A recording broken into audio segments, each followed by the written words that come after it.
who gave, who gave me the opportunity to make that decision, led, of course, by the leader of majority and the chair of the particular committee. So you cannot have it twice. Let's proceed, the Honorable Chair. Thank you, Mr. Speaker. I think some of these matters that are being raised. I actually want you, most importantly, to restrict yourself to the matter of the public participation process and the meetings by your committee. First of all, Mr. Speaker, due notice of the meeting for consideration of the political parties' amendments was dispatched, given electronically on 14th, Tuesday 14th this month, and the coached, dispatched to everybody, and Mr. Murugara, in effect yesterday, gave notice that he had given apologies for the meeting. And the meeting, the notice, listen, would you wait? Please. George Murugara, you have made your submissions in peace. Allow your chairman also to have some peace as he submits. Mr. Please. Speaker, on 14th December 2021, at 18 hours, 35 minutes, this notice was electronically dispatched to every member of GLAC. Members are reminded that Thursday,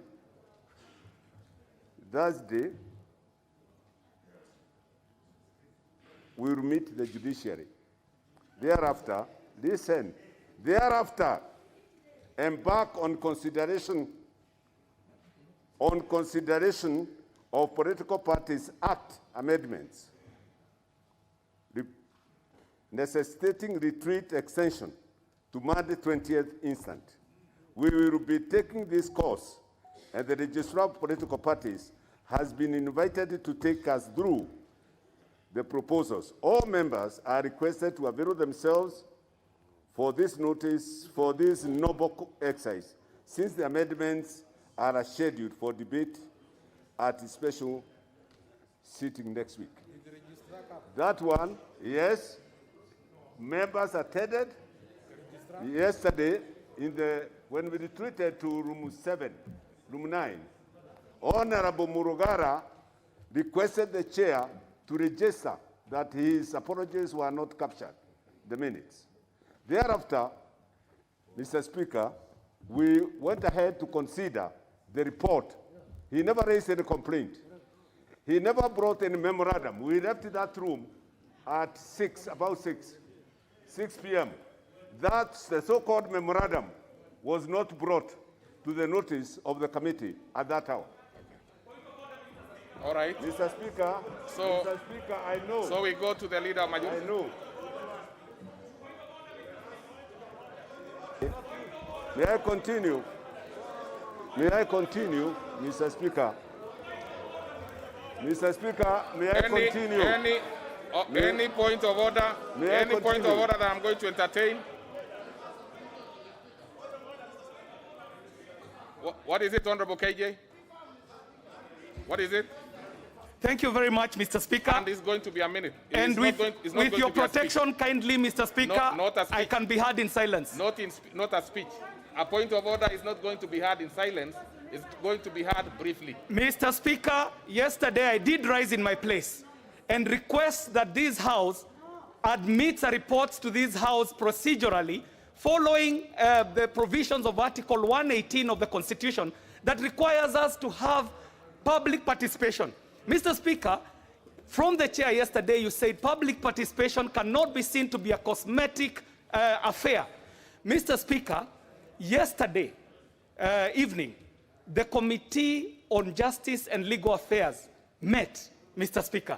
And this is a house of records. No. Mr. Speaker, if we went, Mr. Speaker, allow me to make my point. I'm not going to allow Mr. Speaker, There is no consideration of memos that came in yesterday, and we cannot say that we have done conclusive public participation.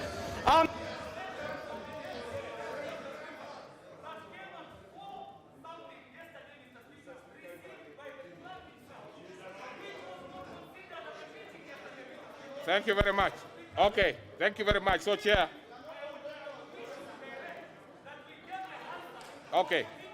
Okay, proceed. Chair, proceed. Mr. Speaker. Honorable Baya, yeah. I'm not going to accept yours. No. Thank you. Chair, proceed.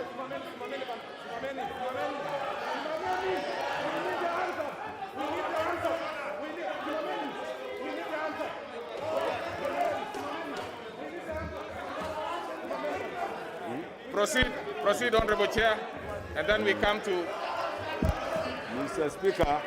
Honorable Chair, you can wind down your.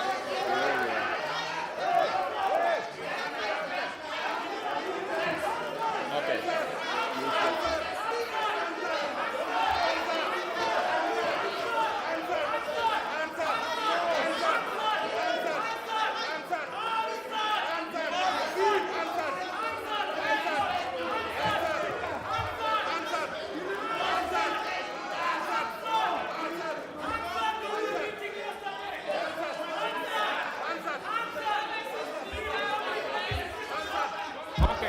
Okay, honorable members, now take your seats. Now take your seats. Take your seats. Where are you? Now.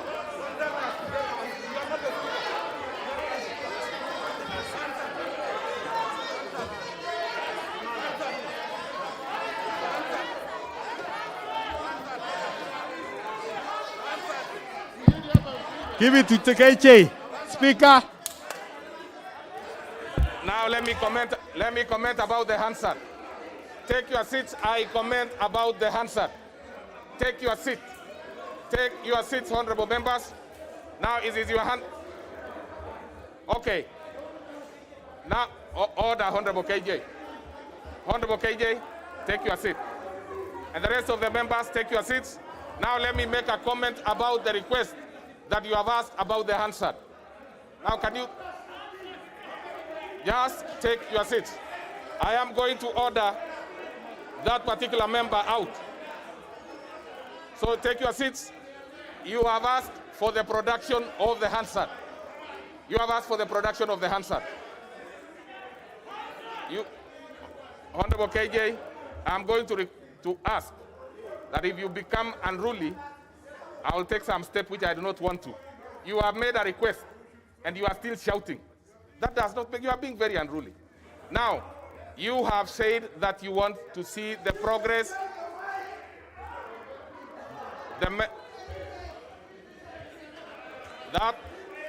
So I'm not giving anybody the mic now. I am making a ruling. We will progress. We will progress.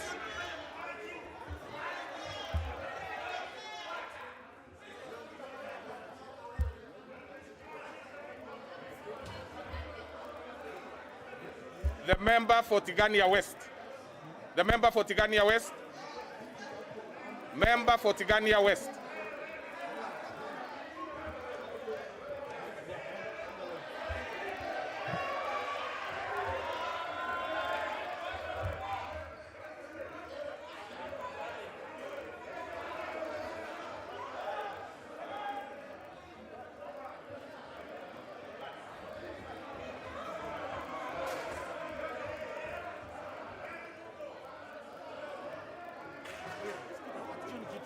Siwezi. I will not. I will not.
of yesterday by JLA committee? It's a simple one. So we'll simply, in the meantime, as we progress, we ask that the answer be brought. Then I do not think there should be anybody else unless there is another issue that you want to canvass. So let's have, now, so I order that the Hansard record of yesterday's meeting be brought here, but in the meantime, we shall be progressing as we wait for the record. So, Honorable Leader Majority, proceed. Let's proceed. Yeah?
So order, honorable members, order. So this is how we are going to progress. In the meantime, we are going to get the meeting records for the Committee on Justice yesterday. And secondly, I am going to make a ruling later, if need be, on Murugara's request and guidance. So let's progress. The two things will be handled. Proceed, Honorable.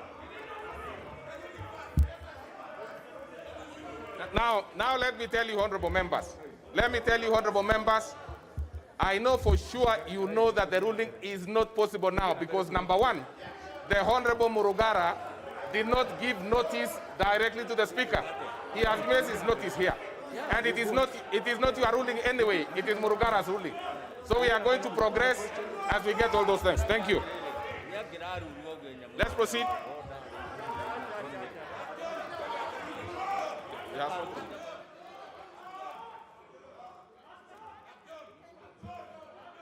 Proceed. Honorable Speaker, I beg to move that the Political Parties Amendment Bill, National Assembly Bill number 56 of 2021, be now read a second time. Honorable Speaker,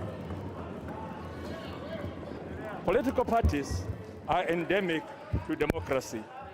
Indeed, the kind of political democracy we are seeing in this House today is anchored on political party thinking. They are the vehicles that move our democratic space and give our citizens the opportunity to choose their leaders from amongst contenders in every election. Active participation of citizens in political parties certainly offers unique benefits to the citizens, including the opportunities to influence policy choices, choose and engage political leaders, and even run for office. Honorable Speaker, it is in this sense that this bill seeks to propose amendments aimed at strengthening party autonomy, encouraging individual and citizen participation in party politics, requiring registration of members and parties to maintain a members list, and requiring that parties be formed based on certain common political ideals. Honorable Speaker, when we enacted the 2010 Constitution, we did define political parties within Article 260. And the political party was defined as an association contemplated in Part 3 of Chapter 7. Now, Chapter 3 of Part 7, Honorable Speaker, contains two parts, or two sections, 91 and 92. 91 defines the characteristics that a political party must have. That it shall have a national character, it shall have a democratic elected governing body, it shall promote national unity, it shall abide by a certain values that every political party should have. It also, in the sub-article 2, defines what a party shall not have. But Article 92 then put the responsibility on this parliament to legislate on political parties. So we then went ahead and legislated in 2011. And when we did the Political Parties Act, number 11 of 2011, we then in clause 2, defined, which is now section 2, we defined a political party as has the same meaning, has a meaning assigned to it in Article 260 of the Constitution.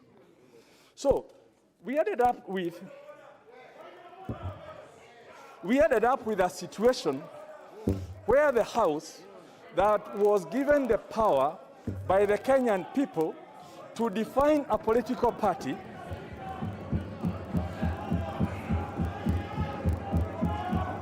did not do the definition, and hence we've been having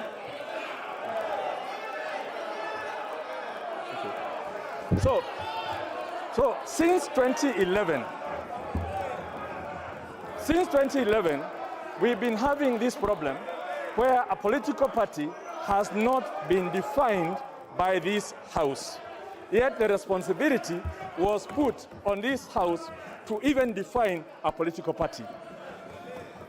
Honorable Speaker, when there was a case, the Political Parties Coalition Forum went to court when we were seeking funding for political parties in a coalition. And the courts did rule in 2016, and the matter was upheld in the Court of Appeal that the law does not define a political party. And it is the responsibility of Parliament to define a political party and not the courts. So, what we then did is, first of all, we must take that cue from the courts. The courts have said that Parliament was expected to define a political party. Parliament has not defined a political party, and hence the courts cannot define what a political party means. So hence, one of the provisions within this political party amendment is to define what a political party is. And it's an association of citizens with common ideals that are pursuing a certain agenda. So first of all, this bill cures one of the problems we have within our law, where political parties are not defined. And this is one of the fundamental amendments that we are bringing in this bill. This bill also goes ahead and says Article 260 envisages an association. It does not define whether it's an association of natural persons or legal persons or parties or bodies, and hence, in this definition, which has been proposed for debate in this House, it's for debate in this House. This definition now that we are putting, that basically says that an association, that a political party is now being defined for avoidance of doubt as an association of citizens with an identifiable ideology or program that is constituted for the purposes of influencing public policy or nominating candidates to contest election. That definition does not exist in our law today because we just did a convoluted thing. The Constitution says it's an association as contemplated in Part 7. In our law, we then said it's an association as defined in Article 260. So the two of them have never defined a political party. So for once, we are going to have a definition of a political party. Now, we also looked at the history of this country. Going back to, let's start from 2002 or even late 90s, when NDP merged with KANU, and NDP was merged into KANU, they could not make a decision, they exploded. 2002, Democratic Party, Ford Kenya, and National Party of Kenya, plus the Rainbow Coalition, came together under the National Rainbow Coalition, NAC. It could not be possible to register a coalition, and hence we adopted one of the parties, NPK, to change its name. Immediately the parties got into power. NAC was reclaimed by the owner, and hence, all of a sudden, the whole government was at the behest of one of the owners of the party.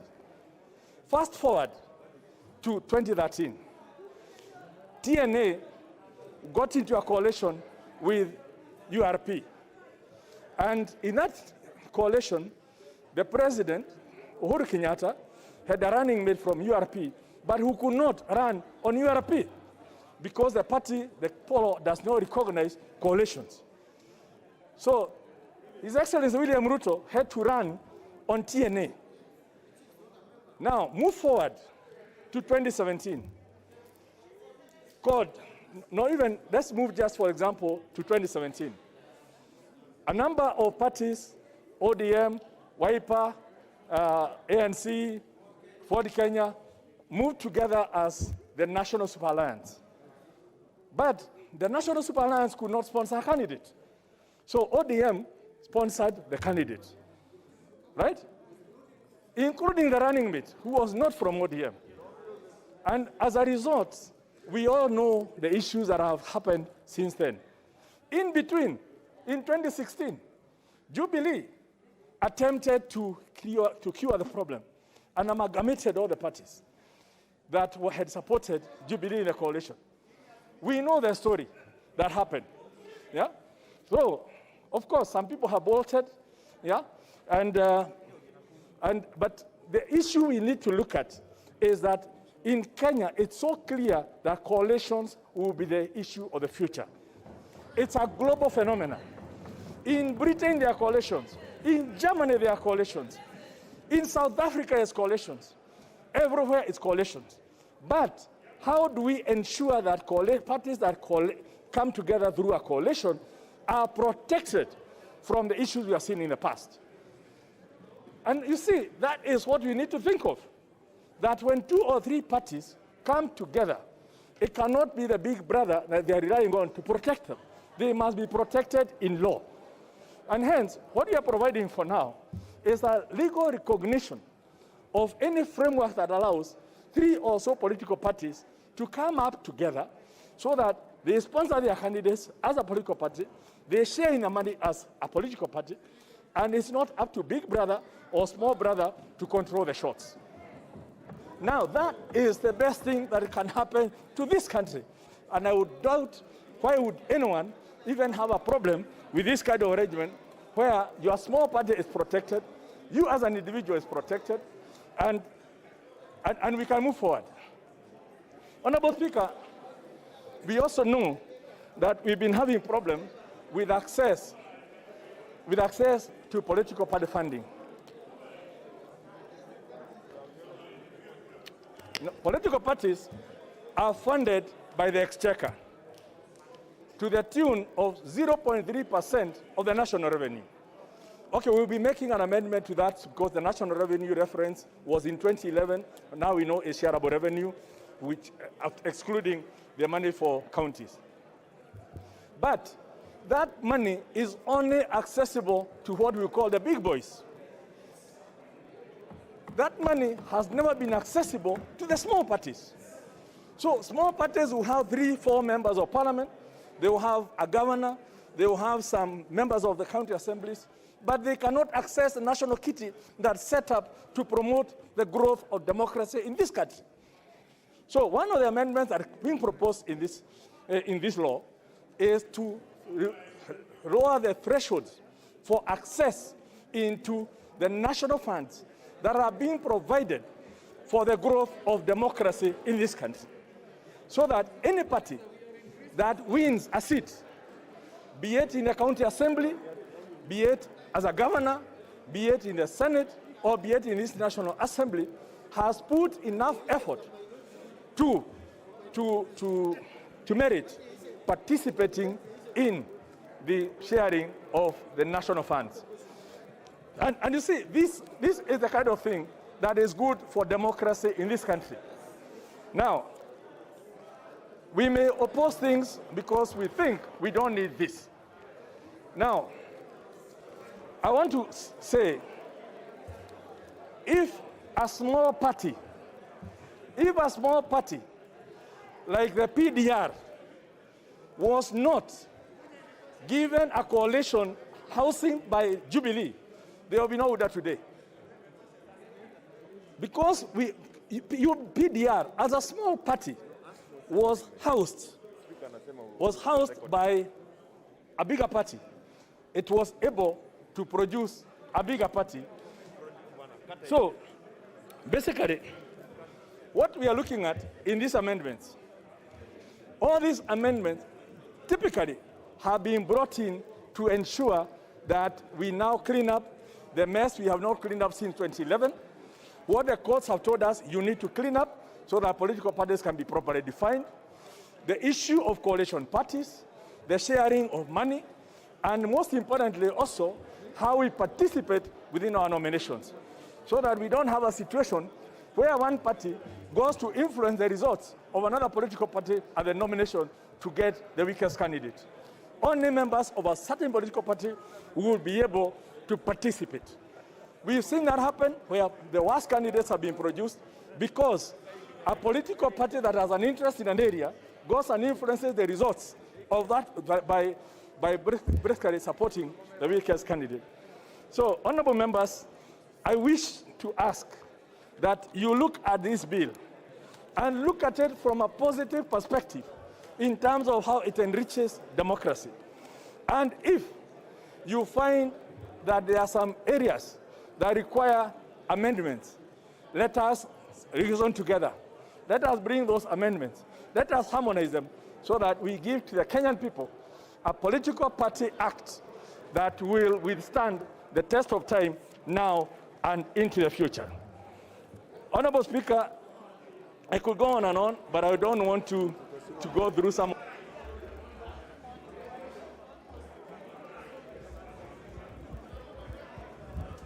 Hello.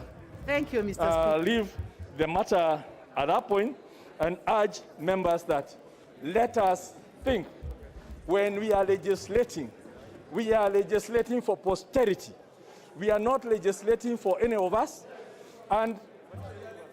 but basically for the bigger good of the people of Kenya, to ameliorate the suffering of the ordinary Kenyan who is suffering because of the issues we have. Now, no, he said, yeah. So, Honorable Speaker, I beg to move. No, it's okay. No. I beg to move and request the chair of JAILAC, who had the responsibility and honor to get a public participation, to take us through the process of what they did, so that the issue that people are raising that there was no public participation, I know there was a lot of public participation. Before the publication of this bill, there was public participation. After the publication of this bill, there was public participation. In Mombasa, there was public participation. So we know that this bill has gone through the most extensive public participation, including by all the political parties who have been invited and who have done the bid. But, so, Honorable Speaker, I beg to move and ask the Honorable Muturi Kigano to second.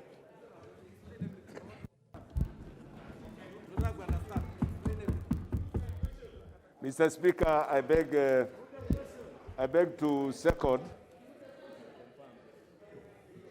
and I confirm and fortify what the leader of opposition has said.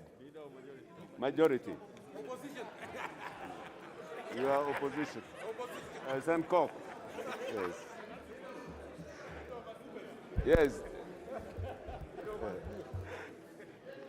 Mr. Speaker, the leader of majority has expounded on Article 270 as it relates to the meaning of political parties. Mr. Speaker, I confirm that my committee looked into this and we found that Article 260 reposes the ascription of meaning to registration through Article 92. If you look at the subheading of Article 292, it speaks for itself. Registration on political parties. Parliament shall enact legislation to provide for, among other things, the management of political parties. So a definition, therefore, the definition is therefore reposed. It is reposed to registration.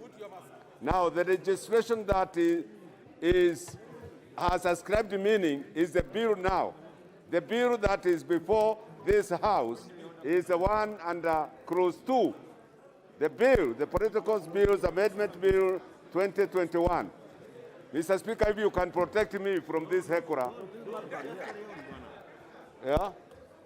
I don't know what type of government they would have. The government they aspire to have. A government of disorder and everything. Mr. Speaker, the bill here is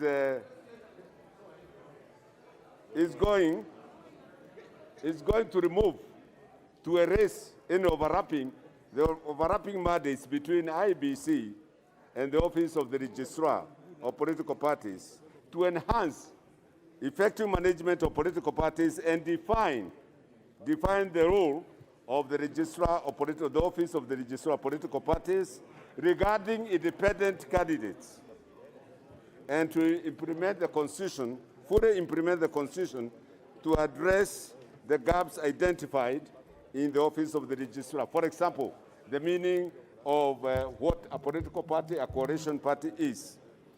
Mr. Speaker, coalitions is the in thing now in the world. If you look at Germany today, it is a coalition of several political parties. India, the biggest democracy in the Commonwealth. The government today of Modi government has 7 political parties in his coalition. It is a coalition government. Mr. Speaker, I know it is everywhere.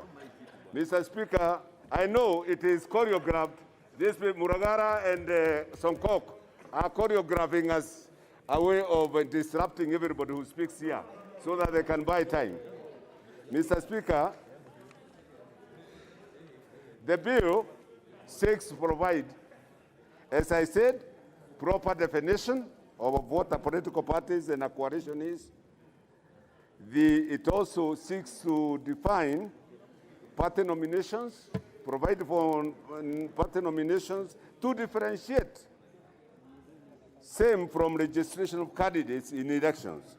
It also seeks rules of political parties as required under Article 292, and also registration of coalitions and submission of pre-election agreements.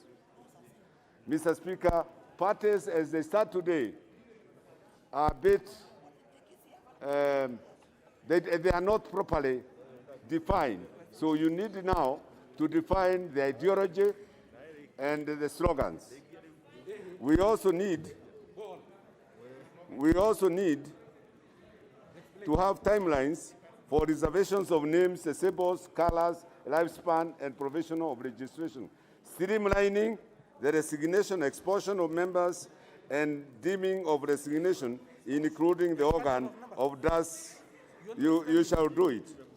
The disbursement, Mr. Speaker, if you can protect me from these hecklers, There cannot be any heckling member. the regulation, Members can only consult a little higher. So regulation, what the most they important cannot thing be is you honorable, the summarize. hecklers. You summarize and we are fine. Mr. Speaker, we also need to delete their constitutional provisions from the Act, including Section 22(3) that attempts to introduce a new ground on how a vacancy arises in Parliament of County Assemblies. So, in effect, this is a bill that we will have to go to the other house. It also needs to introduce alternative forms of publications for...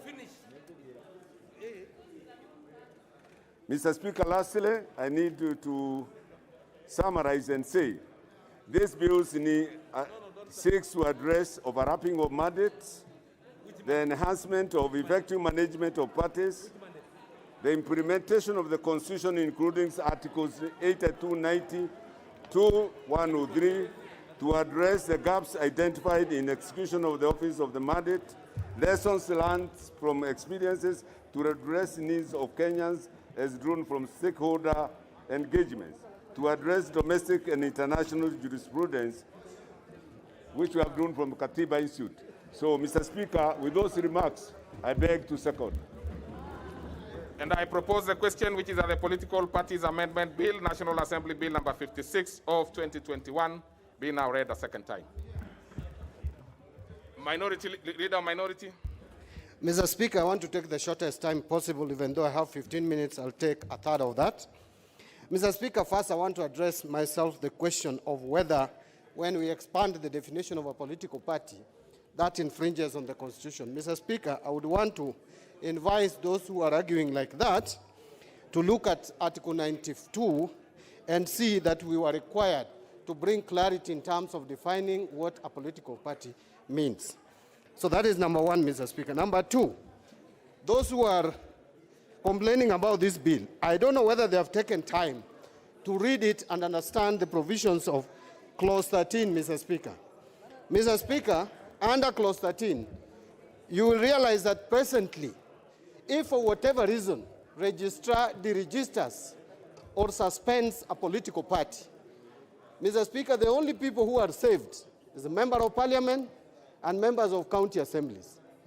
The president, if elected on that party that is being deregistered, or the deputy president are not protected. So, Mr. Speaker, the provisions of under Clause 13 now protects also the president and the deputy president and even the governors. Anybody elected on a political party that has been deregistered or suspended would continue serving in the office, something that is not keyword in the current law as we have it today. Mr. Speaker, those of us who are making noise about these amendments should understand that there is no process of disciplining a party member as it is today. This law provides a clear mechanism and details on how due process of disciplining a member will be taken. And it is of benefit to some of us who are making noise here, Mr. Speaker, because Mr. Speaker, we require this law to be clear on what process would be followed, Mr. Speaker. Mr. Speaker, my second last remark is as follows. Mr. Speaker, as it is today, the political parties' funds, there is no clear provision on how to divide it to parties which form coalition. And Mr. Speaker, looking forward, Mr. Speaker, how I wish that those members of parliament, Mr. Speaker,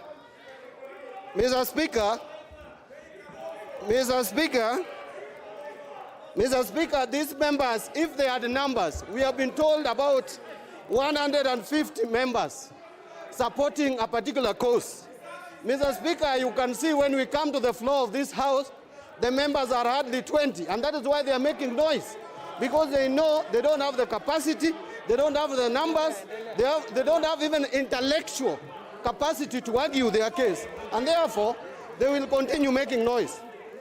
Mr. Speaker, if you look at the provisions of this bill, Mr. Speaker, it is clear that now even those political parties which don't have the numbers in the House but have elected leaders will benefit from political parties' funds. So, Mr. Speaker, let me just conclude. That, Mr. Speaker, my colleagues on the other side of the political divide, who have been boasting of numbers in the streets, who have been talking of 150 members, today we want to see where are those 150 members. So instead of making noise, instead of shouting like Alice Wahome is shouting as if she's in a marketplace, Alice Wahome should tell us where there are 150 members that they have been boasting around that they have 150 members and they have only 20, 25 members. Okay. If you don't have numbers, don't waste our time. Don't waste our time. We have come here to debate. Thank you, Mr. Speaker. Honorable Dr. Pukose. Dr. Pukose. Dr. Pukose. Thank you, Honorable Speaker. Honorable Speaker, I want to contribute to this political parties amendment bill. Honorable Speaker, on the onset, I know there are some good amendments, but generally, we also have amendments that members will be able to amend. And Honorable Speaker, my main issue is that this bill has hurriedly been brought and even members being called away from their vacation to come and contribute. To me, I think the issue of having free and fair elections, if this House is not careful, will be a mirage. Of interest, Honorable Speaker, Clause 10 of the bill provides that a person who while being a member of a political party shall be deemed to have resigned from that party if that person promotes the ideology, interests, or policies of another political party. This provision, Honorable Speaker, can be used to limit the political rights of members as exposed in Article 38 of the Constitution, which provides that every citizen, including members of Parliament, have a right to campaign for a political party or a cause and is free to make political choices.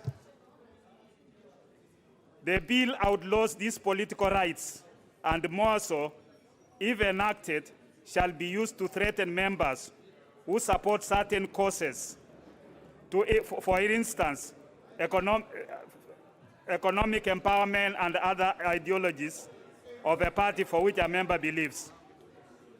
Honorable Speaker, as the minority leader was contributing, you know, members were saying parties like Wiper have not been paid up to date by ODM.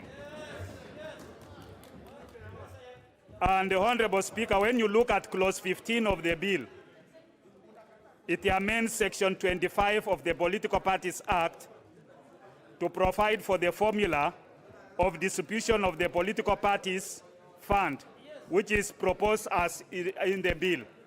Honorable Speaker, what happens when you have a repeat election? Are you going to use the presidential results for the first election or for of the repeat elections? And for instance, NASA boycotted the repeat elections for the presidency. So what happens? Do they get money for the repeat elections? So I think that needs to be very clear. Honorable Speaker, Clause 20 FD and FE of the bill provides additional functions for the registrar, which shall be to regulate political party nominations and train political party election agents. Is this not an interference by the registrar with the manner in which political parties shall conduct their affairs? How do you bring the registrar to be the one who will be able to regulate political party activities? What role does the registrar have in party nominations and training party election agents? This cannot be the case unless it's a decoy to interfere with the party nominations and election results. Parties should be free to conduct their nominations and choose and train persons of their choice as party agents.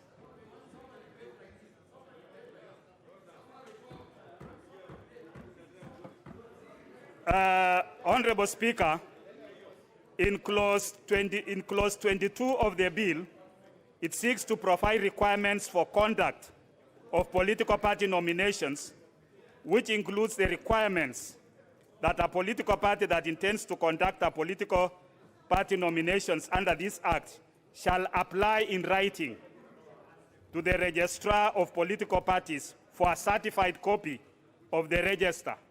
What happens when the certified copy of the register is interfered? Some of you members might find yourself you are not in that register.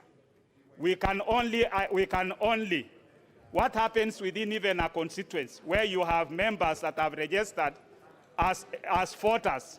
It is not just that you will get votes from only your political party. So for me, I think we must be able to use the IBC register, not the register by the political party registrar. Because when you use the register by the political party registrar, what it means is that some of the members will be locked out of that register, because by then you realize that you are not in the register and you are told you are not a member of that party for which you are. As currently is, we know that members have been put into a register or into a political party that you've not even registered. People go to M-Pesa agents, get people's details, and register you in a political party of their choice.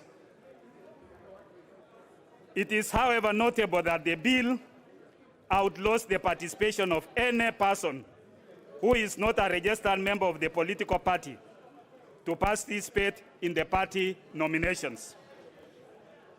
This shall technically lock out many registered voters from nominating their candidates, as they must be members of the political party conducting nominations.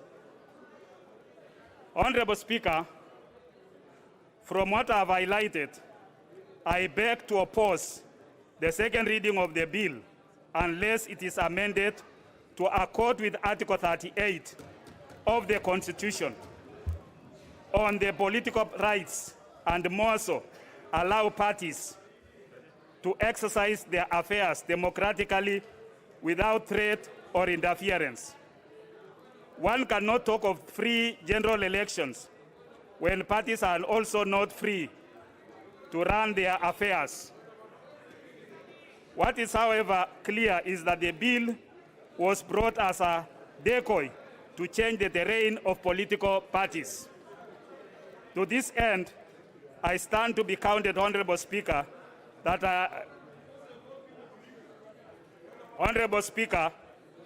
this bill intentions are hidden. Honorable Speaker,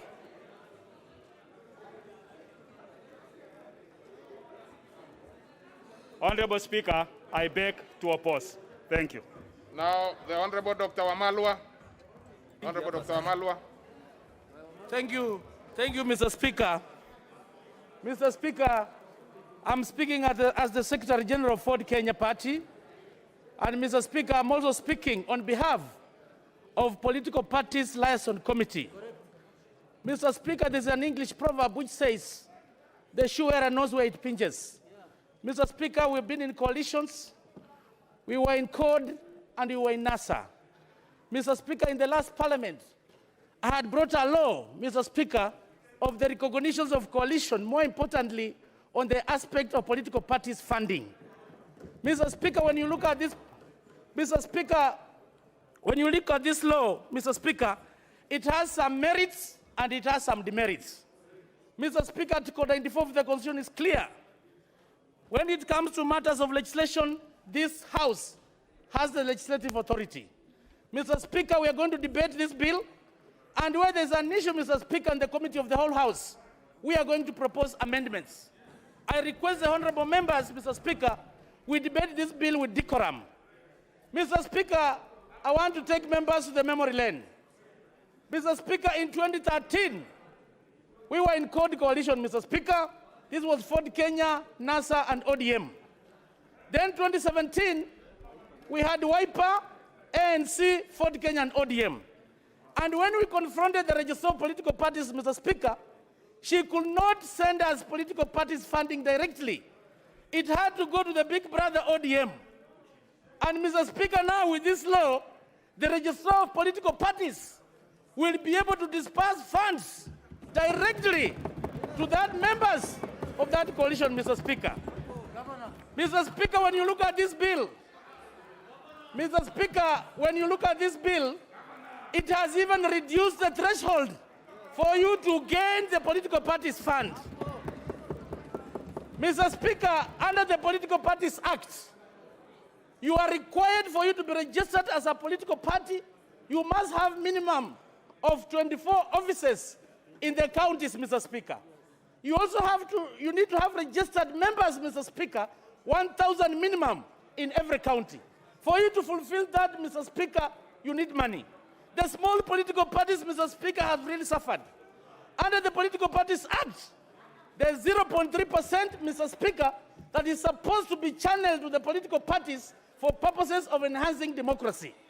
Mr. Speaker, on that note, me who has been the shoe wearer, Ford Kenya has suffered. Wiper had also suffered. ANC has suffered. KANU has suffered. Tomorrow, you never know, Mr. Speaker. So in terms of this provision, Mr. Speaker, this is going to heal in terms of sharing political parties fund. On the other contrary, Mr. Speaker, Mr. Speaker, the negative part of this bill, which you are proposing amendments, Mr. Speaker, in the committee of the whole House, is to force political parties that the coalition must be done at least 6 months to general election. That want to amend, Mr. Speaker, so that you can allow coalitions as late as possible in line with the elections calendar, Mr. Speaker. When we go to the committee of the whole House, President Mwai Kibaki's coalition, Mr. Speaker, was formed as late as 90 days to the general election. So that is the bit, Mr. Speaker, that I call upon the honorable members. When we come to the committee of the whole House, we should be able to amend accordingly so that we give people freedom, Mr. Speaker, for the purposes of having free and fair elections, Mr. Speaker. Mr. Speaker, this is a multi-party democracy. And the future of this country, Mr. Speaker, is in the coalitions. There's no way a single political party, Mr. Speaker, can grab power without coming up to negotiate. And in the spirit of negotiation, Mr. Speaker, under MOUs, it must be a win-win situation to every party. It is a give and take. I'm calling the honorable members to look at this bill objectively. Let's look at the gains of this bill, and where we need amendments, let's come and reason together and be able to amend accordingly for purposes of having free and fair elections, Mr. Speaker. Mr. Speaker, I thank you and I support. Honorable Rachel Nyamai. Rachel Nyamai. Rachel Nyamai.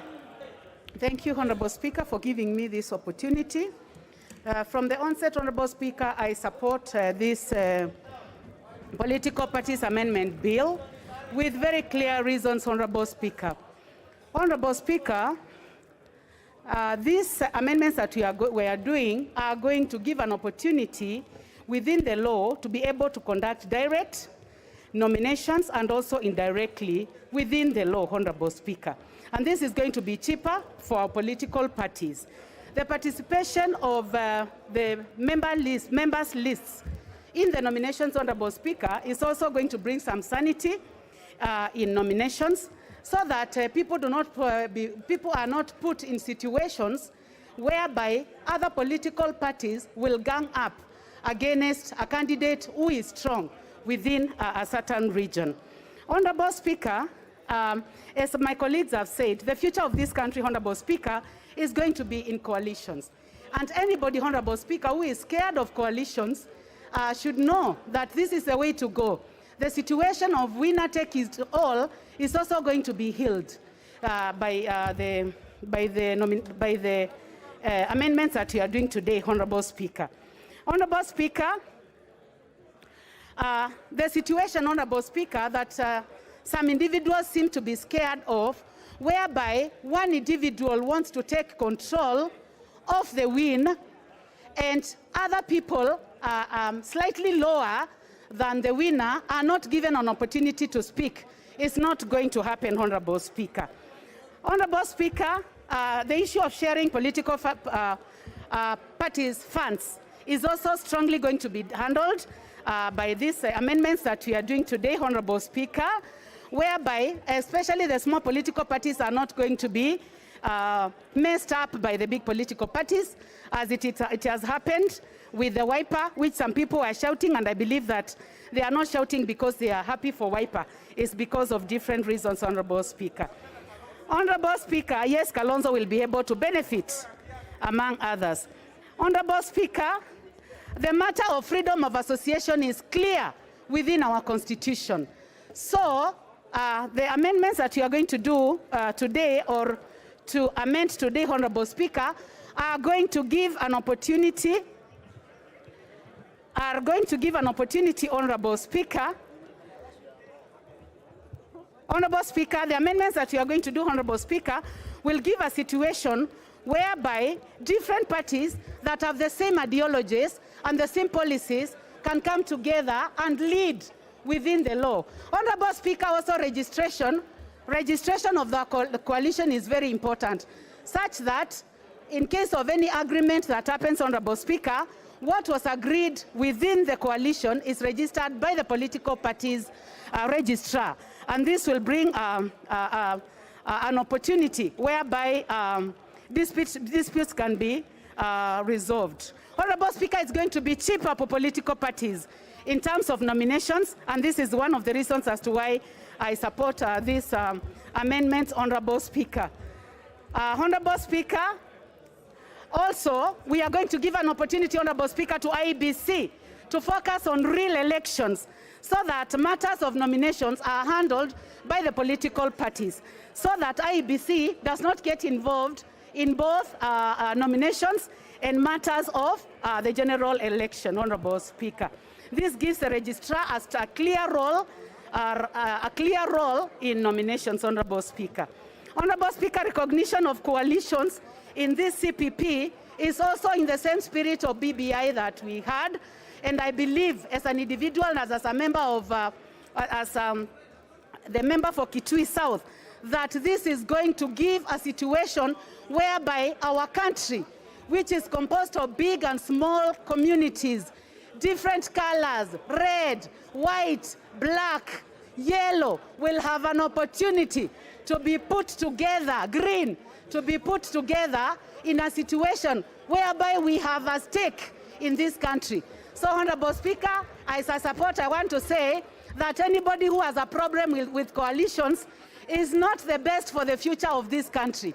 And anybody, Honorable Speaker, who feels that small political parties should be collapsed in order to give space for one huge political party means that they have a problem with working with the other people. So, Honorable Speaker, as I sit, I would like to say that this CPP is going to give a chance to our country, to our parties, with the same ideologies, with the same parties, to be able to sit together. Honorable Speaker, I actually look forward already to this passing of this bill. Thank you. Thank you, Mr. Speaker. Mr. Speaker, from the onset, I stand to support, Mr. Speaker, the political parties amendment bill, Mr. Speaker. Mr. Speaker, I want to urge members that this is how Parliament conducts its business, Mr. Speaker. There must be a bill, there must be a debate, there must be a voting, and it will be decided in one way or the other, Mr. Speaker. Mr. Speaker, secondly, coalitions are here to live with us, Mr. Speaker, for the longest time possible, Mr. Speaker. Mr. Speaker, since the advent of multi-party politics, Mr. Speaker, coalitions have been in existence. And this is a bill that is going to make coalitions work better. This is a bill that is going to make our politics have better hygiene, Mr. Speaker, than it was, Mr. Speaker. You could hear people raising issues of previous coalitions, Mr. Speaker. Exactly, this bill is supposed to cure those problems, Mr. Speaker. This bill is supposed to make our politics going forward better than it is today, Mr. Speaker. I know there are people who don't believe in coalitions. There are people who believe in political parties. There are people who want to be independent, Mr. Speaker. The Constitution guarantees everyone their right, Mr. Speaker. Mr. Speaker, this House will not decide this bill based on how loud your voice is, Mr. Speaker. This House is going to decide based on the persuasion every member makes to the other, whether it makes sense what you are saying or not, Mr. Speaker.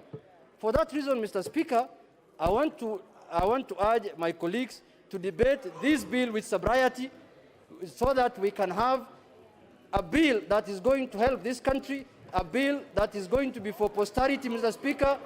And Mr. Speaker, for those who were there in last Parliament, it is normal for amendment to the Elections Act to the political... It's being processed, Mr. Speaker, completely ignoring procedural issues.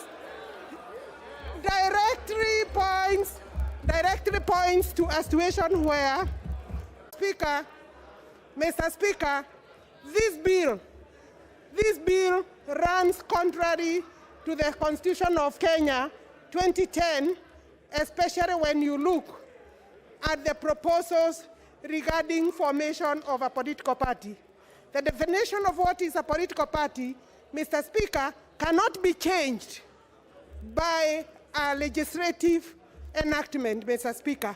And that's what this bill, Mr. Speaker, is trying to do in some of the proposals that it has come up with. Mr. Speaker, even the fact that we have been summoned for a special meeting, Mr. Speaker, sitting of this House, points to the direction that there are people intended on controlling the general elections through this bill, Mr. Speaker, in August 2022. You will allow me say my thing, because we can see through these provisions the hand of the handshake partners, Mr. Speaker, who are now desperate and think that they can use the law, use this House, Mr. Speaker, to bring up provisions of the law that will facilitate an amorphous coalition of parties. The law today, Mr. Speaker, Mr. Speaker, allows coalition of parties. It allows coalition of political parties by the deposit of a memorandum to the registrar of political parties.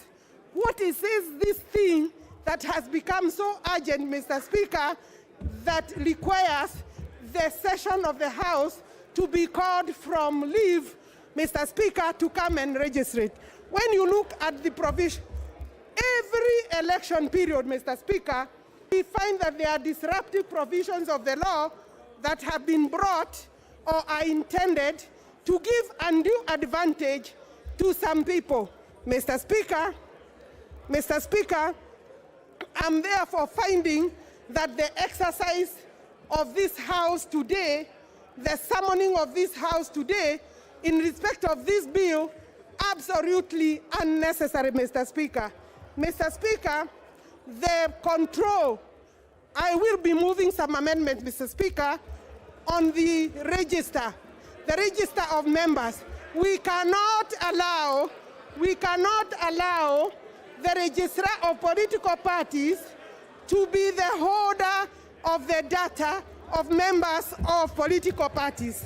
And Mr. Speaker, this is a very serious attempt by the registrar of political parties, with a deep state, I dare say, to control the register of members of political parties. And that will not be allowed, Mr. Speaker. Mr. Speaker, it is a shame that when people are dying, people have eaten, have taken cancer billions, we are being summoned today to discuss about the formation of coalitions instead, Mr. Speaker, of dealing with pandemic, including the pandemic in this House, Mr. Speaker, where yesterday, every 8 people out of 10 who were tested, Mr. Speaker, turned positive, COVID positive yesterday. It is even exposing the members, Mr. Speaker, with a very useless bill. Mr. Speaker. This is not a pro-people bill.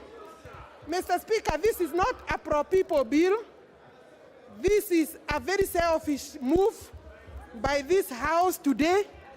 We have a Political Parties Act that is able to deal with the issues of election going forward. If, for example, bad habits, like the ones of the ODM, by denying other parties their money, if that is what they are trying to cure, that cannot be cured by the law, Mr. Speaker. That can only be cured through good behavior, Mr. Speaker. And therefore, we want to tell them, you can deposit a memorandum of how you share the money and honor the memorandum, because many of you have never known how to honor memorandums, to honor gentlemen agreement and ladies agreement. Mr. Speaker, I do not want to add anything. And we are happy that people, Mr. Speaker, are you, Mr. Speaker, you know there are people, Mr. Speaker, that have become used about intimidation, about wanting to curtail the democratic space of other people. I am on the floor of the House, and if you mean you want to curtail the independence, the freedom of speech, including in the House, I think, honorable members, we are going the wrong direction.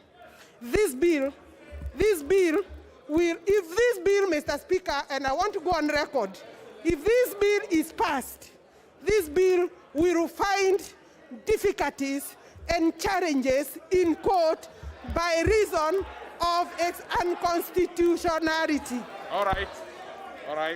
Mr. Speaker, I'm saying that if this bill finds, honorable members, let me talk.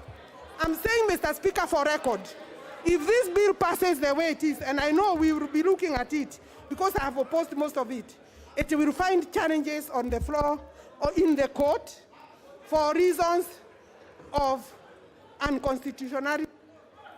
Thank you very much. Honorable Janet Ongera.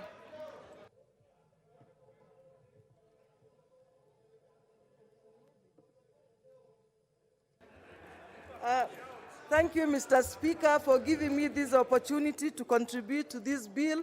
Mr. Speaker, I rise to support, and I would like to request our honorable members of this House to listen to what I have to say, because, Mr. Speaker, I believe I'm one of the most sober members in Kieleweke.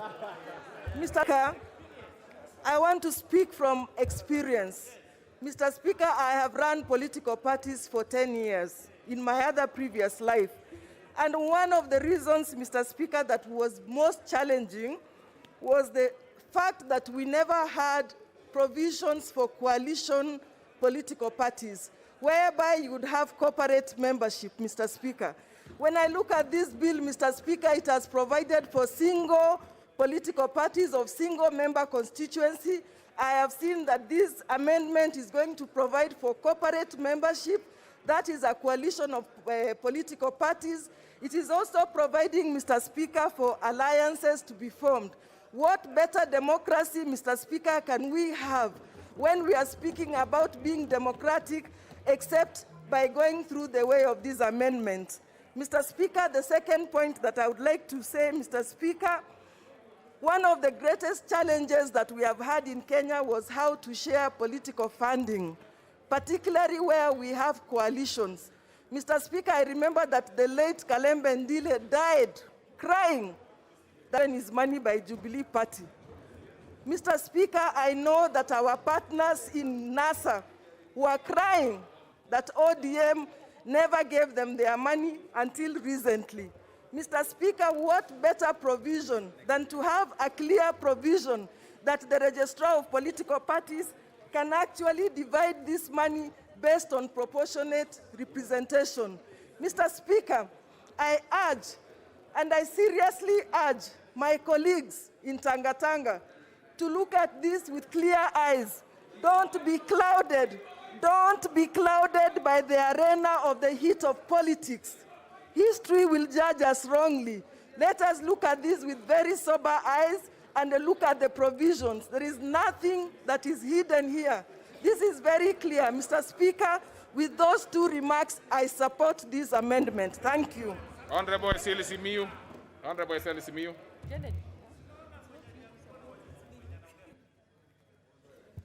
Thank you, Mr. Speaker, for this opportunity to also make my contribution to this bill. Mr. Speaker, this is my third term in this parliament, and all my time has been in coalition.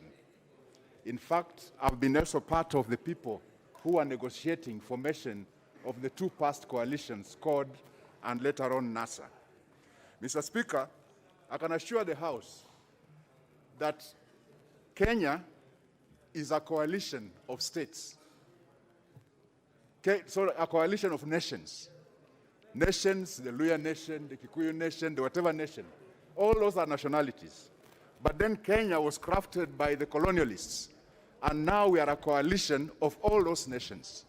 We cannot escape the fact that our politics will also be governed by coalitions. These coalitions are an attempt to actually overcome the issues of exclusivity in running the government.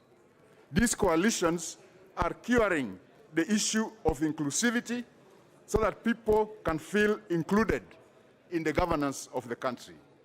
Mr. Speaker, if you don't know your history, if you don't remember your history, you are bound to repeat the same mistakes that led to that history.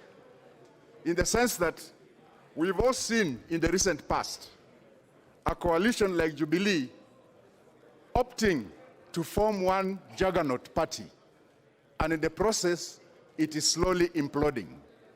A coalition like NASA, eventually, because of issues of funding, eventually implodes. All this need a cure, and this is one way that we can cure the problem. Mr. Speaker, I'll be very brief with this last comment.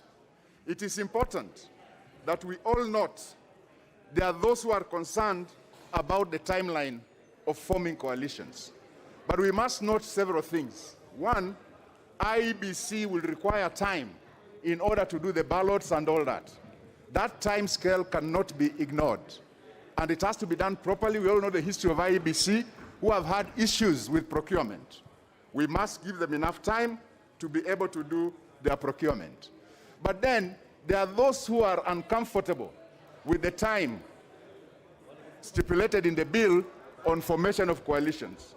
But this discomfort, Mr. Speaker, is mainly dishonest.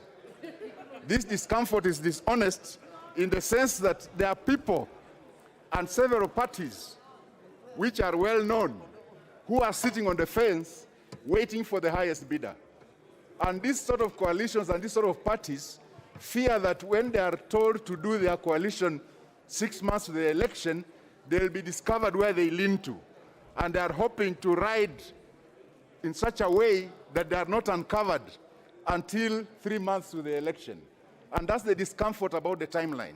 Otherwise, there should be no discomfort about the timeline.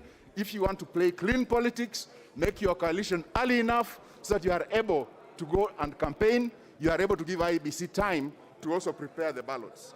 But, Mr. Speaker, I support this bill, I support this bill and insist that we as Kenyans must rise up to correct the mistakes that we've made, to be able to make sure that we don't repeat those mistakes again. Mr. Speaker, What is I it, support. Honorable Mwadi?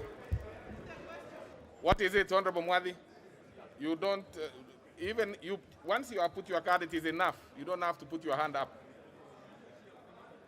What is it, Honorable Mwadi? Thank you, Honorable Speaker. And Honorable Speaker, I've been following the debate. You have listened to the merits and demerits as articulated by those who have debated before. But at this point, Honorable Speaker, rising under Order 95, to ask that the mover be called upon to reply so that we can deal with the matters later. Honorable members, there are things that you will make decisions, but before we make those decisions, I want to make a ruling on what Honorable Murugara had asked me to do, and I'll be very brief because it's as brief as that. The Honorable Murugara raised two substantive issues, very substantive, that there was no public participation on the amendments proposed, the amendment bill, and secondly, that the amendments proposed are in breach of Article 260, Part 3 of Chapter 7 of the Constitution. The easier bit is about, the first one is about the lack of public participation. Honorable members, it has been established, and it is part of the report, that the advertisements were duly run by the Clerk of the National Assembly to notify the public of hearings of political parties bill, National Assembly Bill number 56 of 2021, and to seek views of public through the said advertisement. I am aware that several groups appeared before the committee, and the matter of public participation is therefore settled. You remember yesterday, honorable members, the matter was brought to today because yesterday was the deadline at 5. So the issue of public participation is settled. On Article 260, Part 3, Chapter 7 of the Constitution, is plainly providing for scope and requirement for political parties under Article 91 and 92 in generality. This House, therefore, insists with this particular important matter, and you will have your way to decide one way or the other. Apart from defining the political party, which is clearly not defined in the Constitution, the amendment proposes to deal with many other important issues, which will be up to you, honorable members, to make that particular decision. So, honorable members, then I propose to the second issue, as to whether you would want the mover to be called to reply as proposed by Honorable Mwadi. Will as many as of that opinion say aye? Aye. Many as of a contrary opinion say nay? Nay. The ayes have it.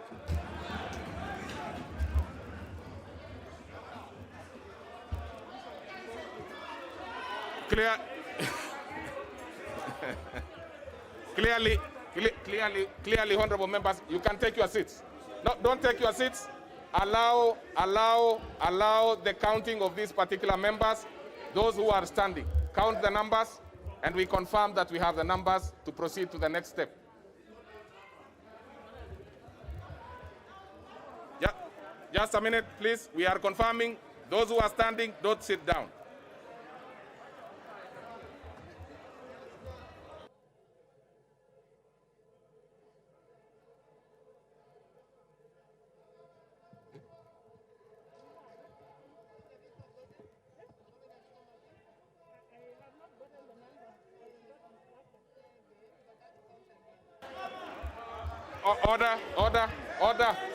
Order.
Close now all the doors, including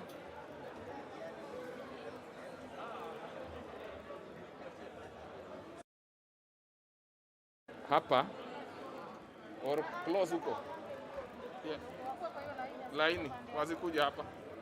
Masara. Kwani you are 65 of you. But at least ulikuona ukitaka kupiga mtu. Unajua walipanga kuharibu parliament. Yeah, don't worry, it's okay. Now it's settled. No, but unaona hiyo act yangu imefanya watu wametulia. Unafaa unipe check. Now anybody who goes out will not come back.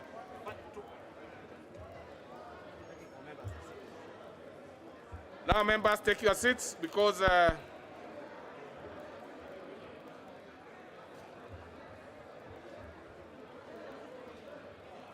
take your seats, honorable members. You need to vote now. Take your seats. All the doors now are closed, including these ones going to the small chambers back behind here.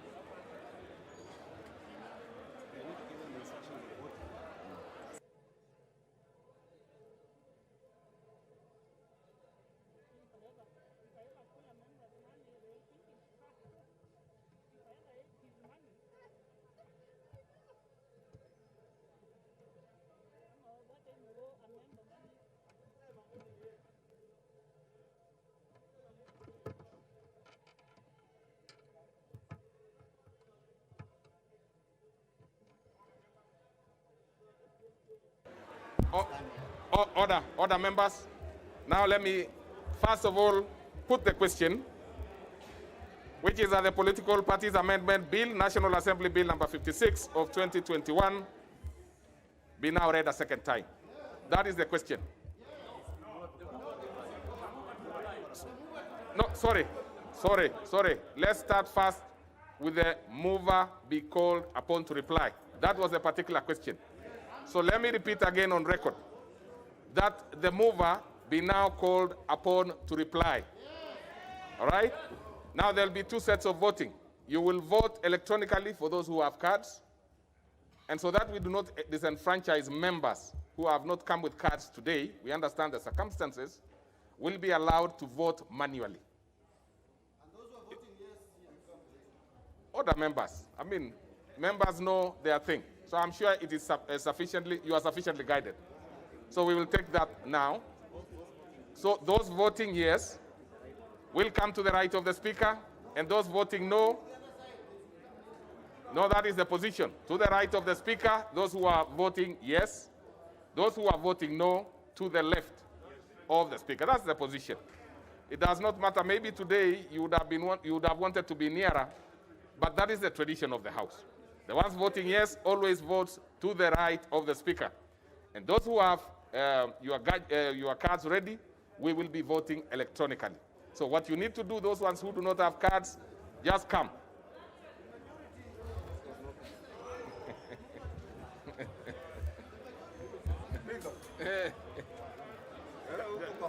Just a minute.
Now, order members, order.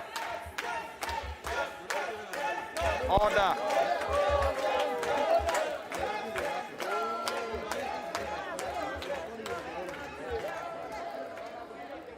Honorable Nasir, put on your mask properly.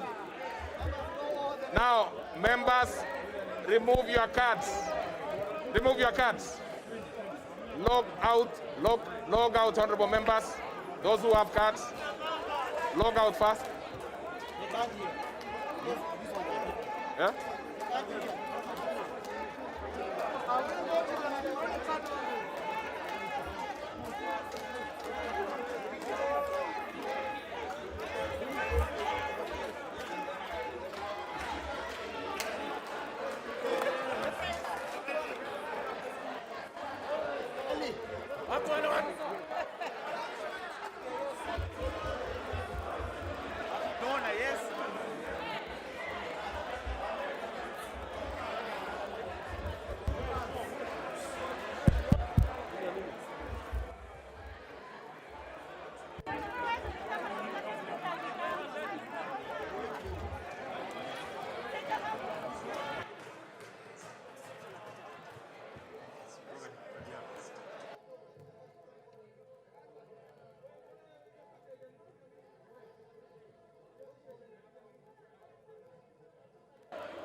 Order members, please resume your seats.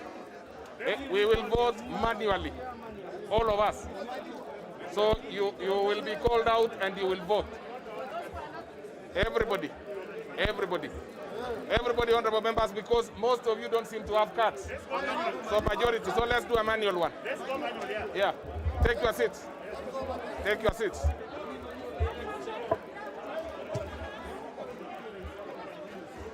Take your seats. Take your seats. We are going to start immediately. So let's have the register quickly.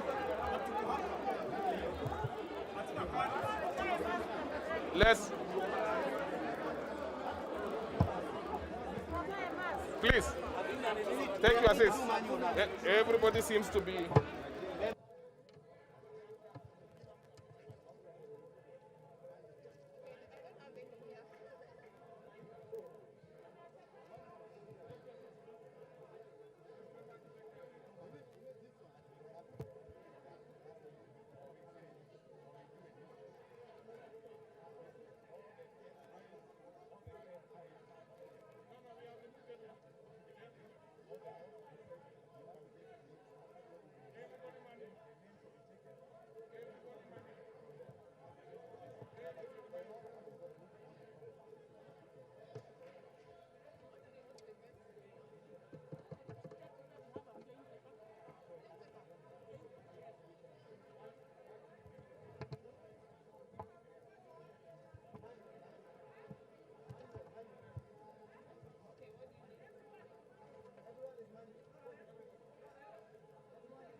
Members at the National Assembly in this special sitting taking their position in the voting process. This will be manual voting process.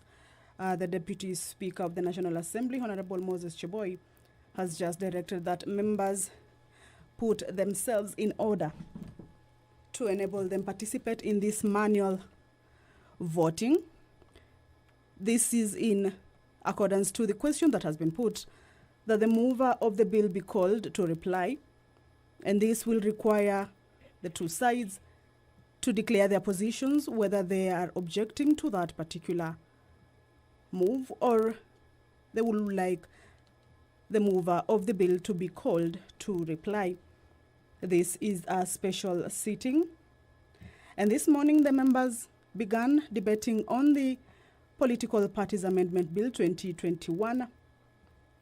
That is the only bill in the order paper this morning. It is a bill that has elicited varied reactions from the members and factions of political parties, raising issues on a number of the clauses in the bill, among them the formation of coalitions and the political parties,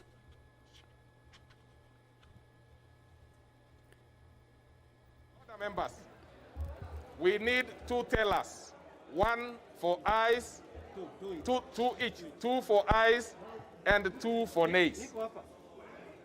And clearly, we just hold on. And all the members who will be voting aye will be to the right of the speaker, and then they will come and have their names recorded there. Those ones who will be voting nay will be to the left. And then they will also record their names very clearly, because maybe 70% of the members do not have. So we'll have 2 tellers. No.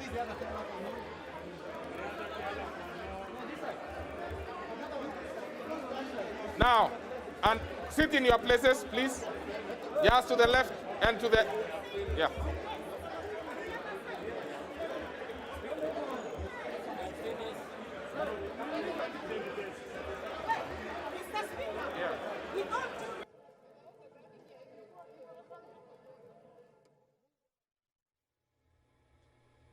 This is the division process currently ongoing at the National Assembly.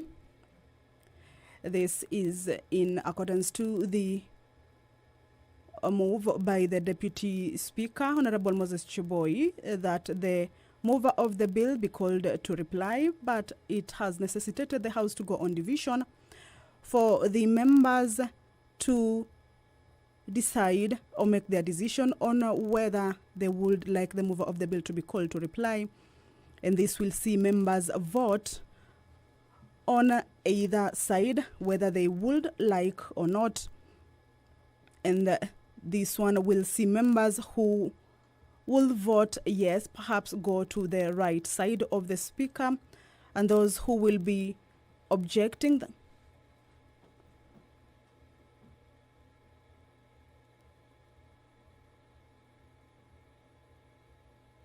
those who will be objecting to that particular move, then they will be moving to the left side of the speaker and record their names. That is what is currently happening at the floor of the House.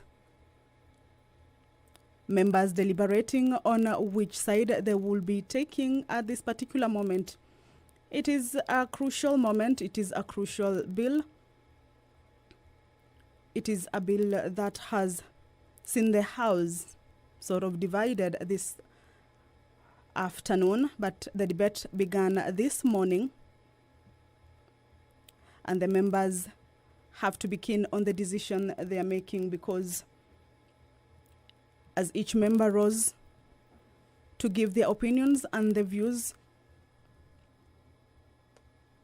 then each and every individual had their own opinions on this particular bill, those in support and those who are objecting it in totality. So here it can be called a game of numbers, because again there are 2 sides, those who are supporting it and those who are saying that it does not conform to the Constitution, some questioning the time that it has been brought to the floor of the House. Remember, these members were on a long recess, the annual long recess of about 7 weeks, but they were called to this particular special sitting just to enable this particular bill be debated on. It is supposed to be ready or passed in a period of about 6 months to the general elections.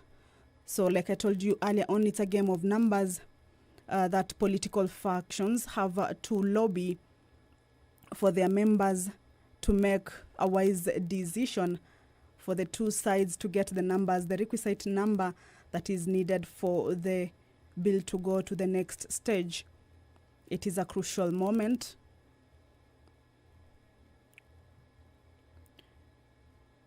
Members, they are still lobbying, still deliberating. Some perhaps in the middle, not knowing which side to go to. Others already decided. But at the end of the day, it's a game of numbers. Remember, it is a bill that has elicited varied reactions, leaving the House divided. And it is actually a bill that is likely to take, or rather to go on for the rest of this particular day. Like I told you, it is the only bill on today's order paper. And the members will have to be keen on each and every move that they make before the floor of the House this afternoon.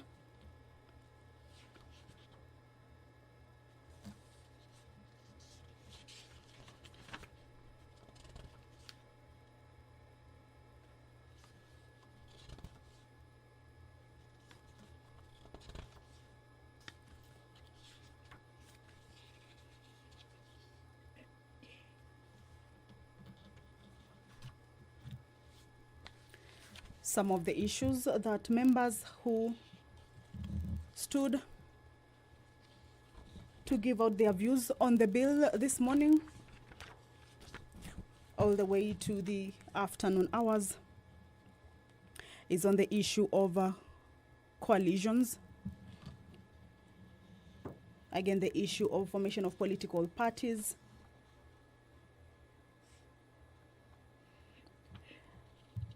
Clause 13 of this bill provides for the amendment of Section 21 of the Act to provide for both the suspension and the registration of a political party and the applicable process for suspension or the registration, where members who agree to this particular bill say that it is an opportunity for political parties, or rather members of a political party, in case a political party has been deregistered, then still protects everyone.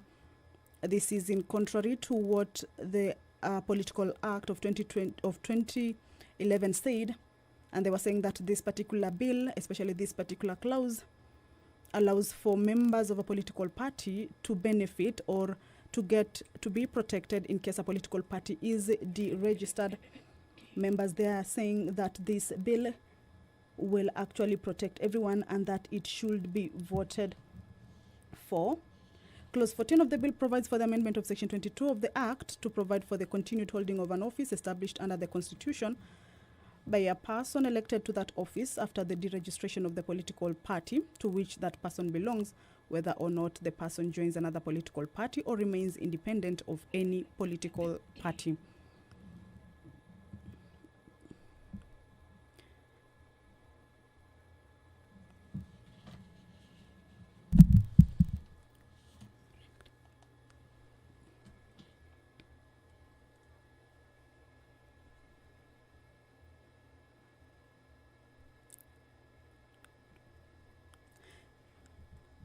Some of the issues that members are objecting to, or that has caused the House to be divided, include the time.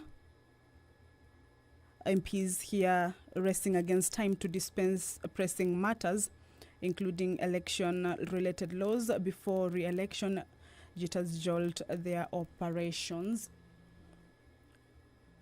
This is a bill that is sponsored by Majority Leader Amos Kimunya.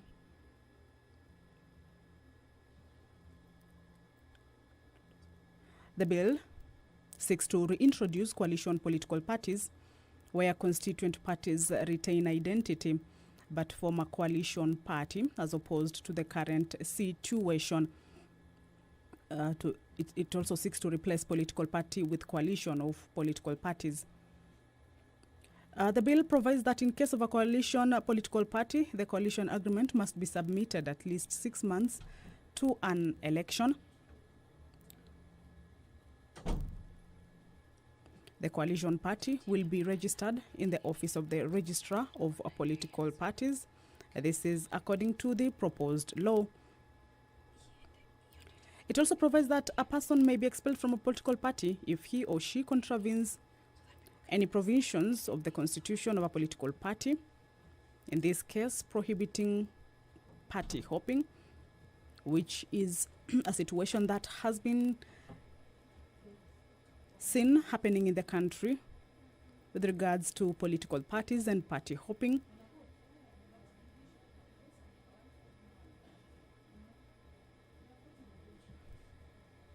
Members there still deliberating, still lobbying on which position they would be going to, or which side they will be taking on this particular step, whether the mover of the bill be called to reply or no. So this is a crucial moment, this is a crucial time.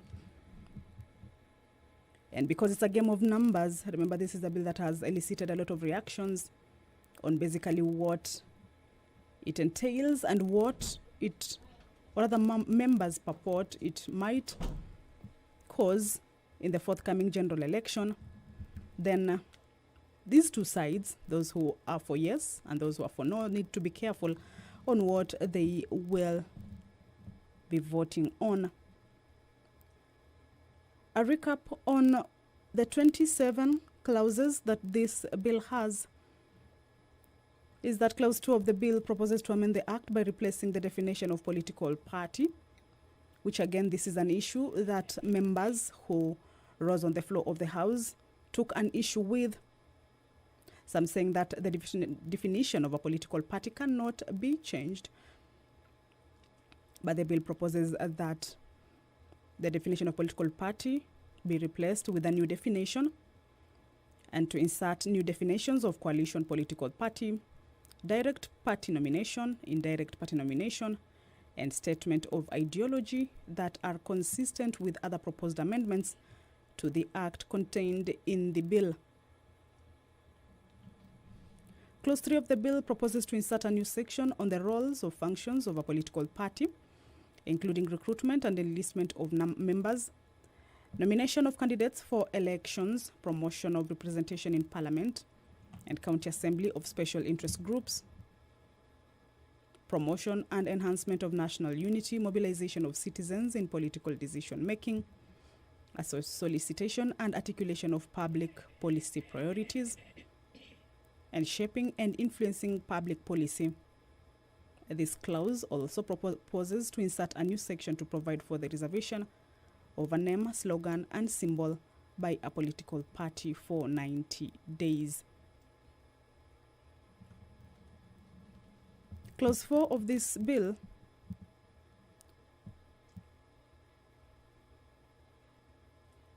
proposes to amend Section 5 of the Act.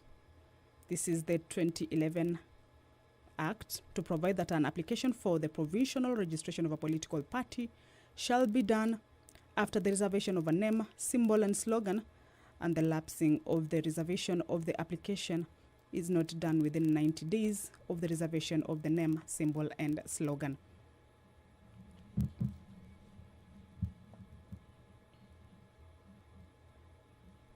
The House is currently on the division stage.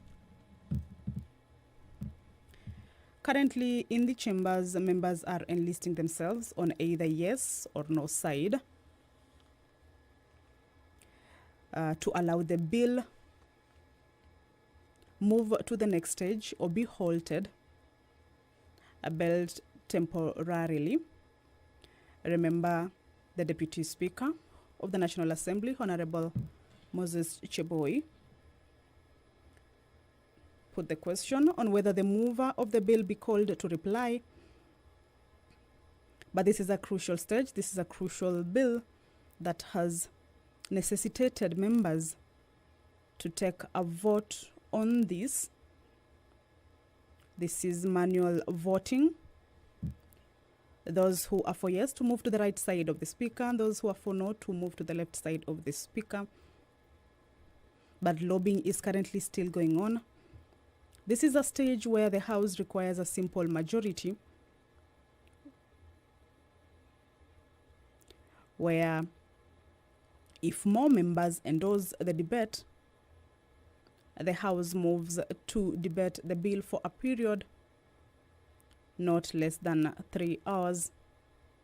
This is a stage where the House requires a simple majority, where if more members endorse the debate, then the House will move to debate the bill for a period of not less than 3 hours. So lobbying has to continue. The two sides have to be keen on who wins the game.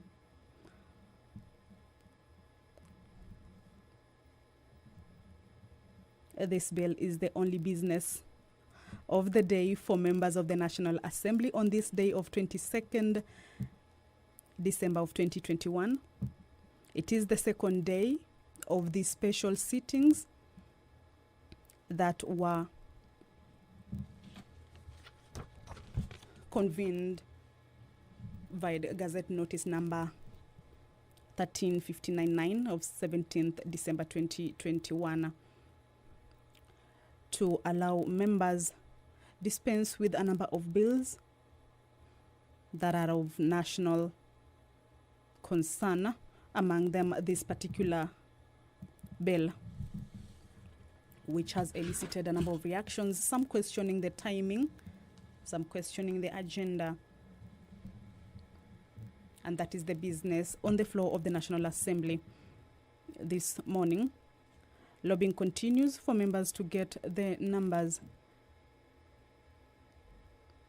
for those who will vote for yes, for the debate to continue and the bill to go for the next stage, or for the bill to be halted, though temporarily. This is a bill that needs to be passed 6 months before the next general election. It is still on the second reading stage, and the mover is yet to be called to reply. Now this will depend on whether those for yes will get the numbers or those for no will get the numbers.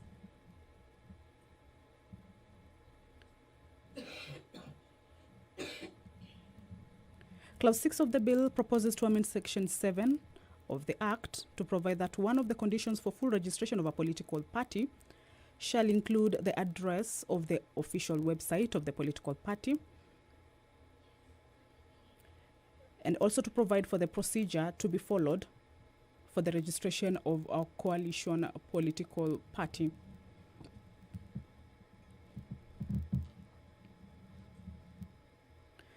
Clause 7 of the bill proposes the amendment of Section 8 of the Act to include the slogan of a party as one of the factors to be considered in making a determination whether or not to register a political party, and to increase grounds upon which the registrar may decline registration of a political party.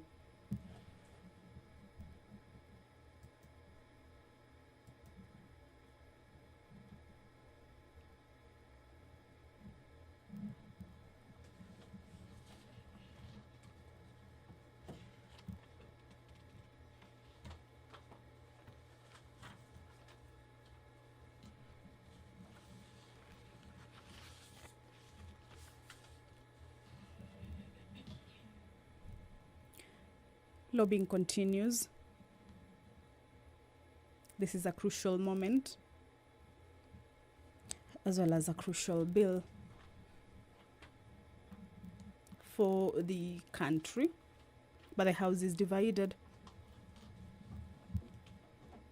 and each stage matters for this particular bill.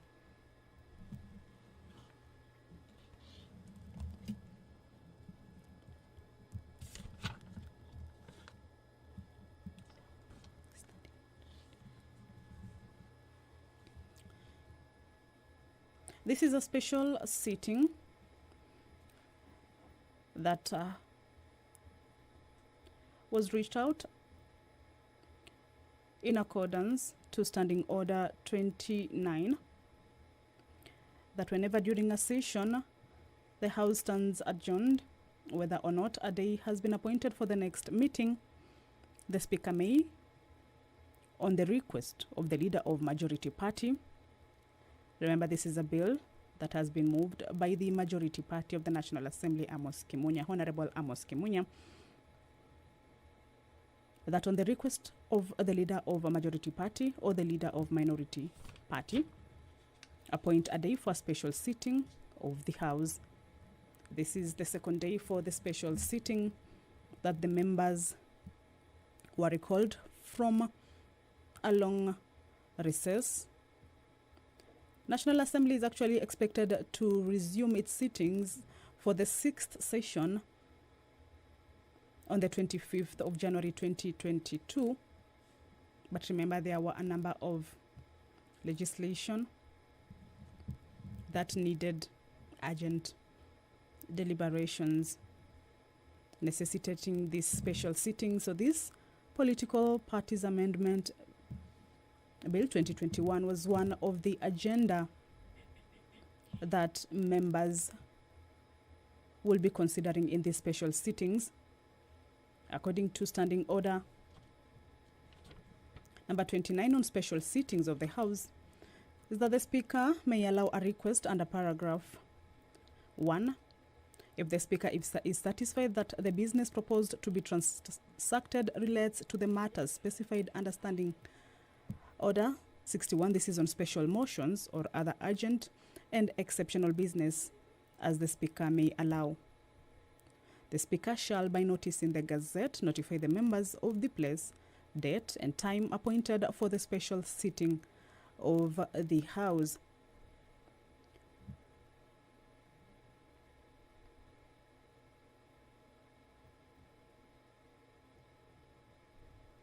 The Speaker of the National Assembly shall in writing notify the Speaker of the Senate of the date appointed for the special sitting. Remember, the special sitting are for both houses, the National Assembly and the Senate.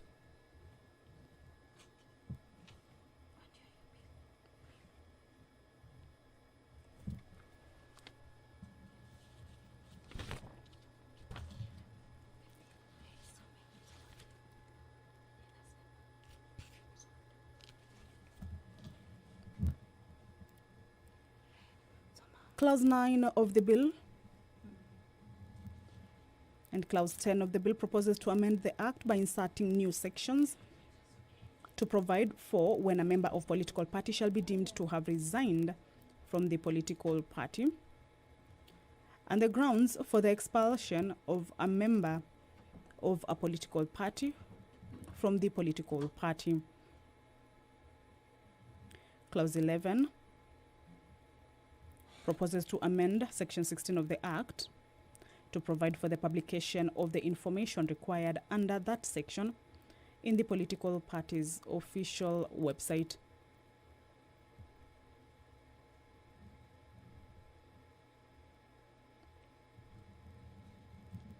Members are still deliberating on what exactly or which side they will be taking. It is about a few minutes to 1, and the Deputy Speaker of the National Assembly will be directing on the next step. But this is a crucial stage. It is the division stage that requires members to decide on whether the mover of the bill be called to reply. The bill is still on the second stage, and the outcome of this particular division then will determine the next stage on which this particular bill will take. But again, remember, this is a crucial bill. This is a bill that has elicited reactions and thereby requires the numbers of each particular faction, those who are against it and those who are in agreement with it. Clause 12 of the bill proposes to amend Section 20 of the Act to provide that the notification of proposed changes or alterations to the constitution of a political party shall be made in one newspaper with a nationwide circulation instead of 2 newspapers and in the official website of the political party. Clause 13 of the bill provides for the amendment of Section 21 of the Act to provide for both the suspension and deregistration of a political party and the applicable process for suspension of deregistration. And this is one of the clauses that those who are for this bill were saying it will actually be protecting everyone in a political party should the party be deregistered, unlike before where some political members were left out. But they say this particular clause in this particular bill will be protecting everyone in case that party is deregistered. Clause 14 of the bill provides for the amendment of Section 22 of the Act to provide for the continued holding of an office established under the Constitution by a person elected to that office after the deregistration of the political party to which that person belongs, whether or not the person joins another political party or remains independent of any political party. So these are some of the positives that those who are for this bill say it ought to pass and it ought to be adopted. Clause 15 of the bill provides for the amendment of Section 25 with regard to the disbursement from the political parties fund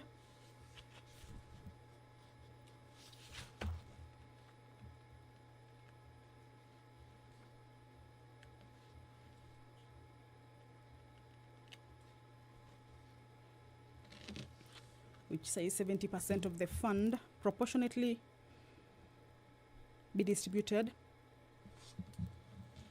by reference to the total number of votes secured by each political party in the preceding general election. 15% of the fund proportionately to political parties based on the number of candidates of the political party from special interest groups elected in the preceding general election,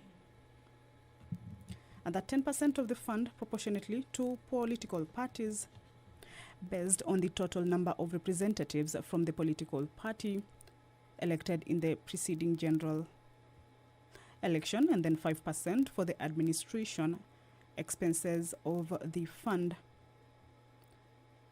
The funds for a political party is yet another element that those who are for this particular bill say it will be addressing some of the issues that have been experienced before by political parties who were in coalitions on matters of distribution of funds.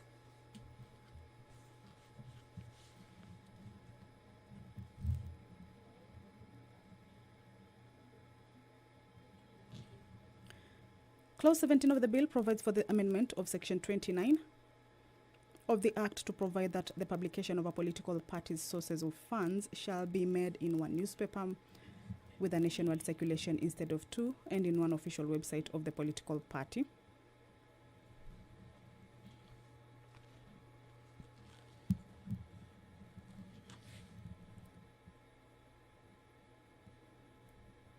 Members are yet to give the direction on what or which side they are on. Division is what is currently happening on the floor of the House at this moment. A question had been put on whether the mover of the bill be called to reply, but this being a crucial bill, it has necessitated for members to vote on it and take a manual vote.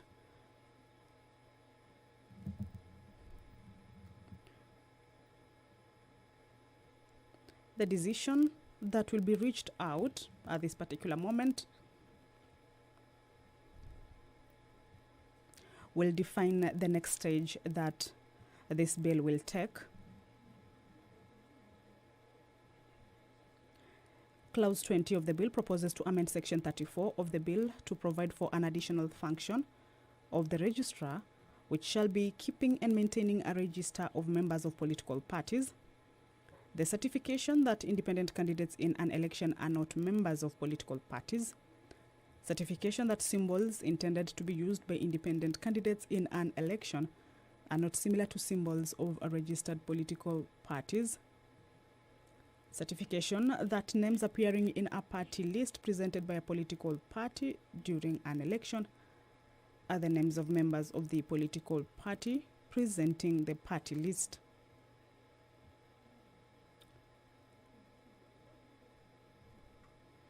Another function for the registrar that this bill is proposing is on the regulating of political party nominations and training political party election agents.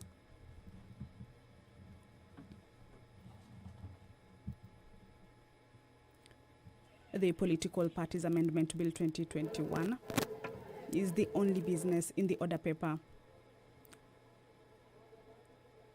for the morning session on the special sitting. And members in the early morning hours debated on it, ventilated on it. It is still on the second stage.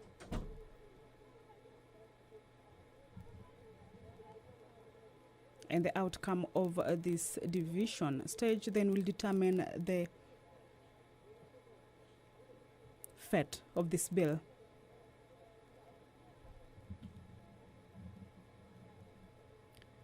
Clause 21 of the bill provides for the insertion of new sections,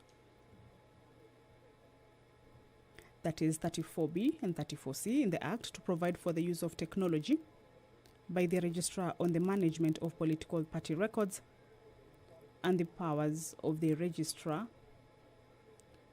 in respect of political parties' records.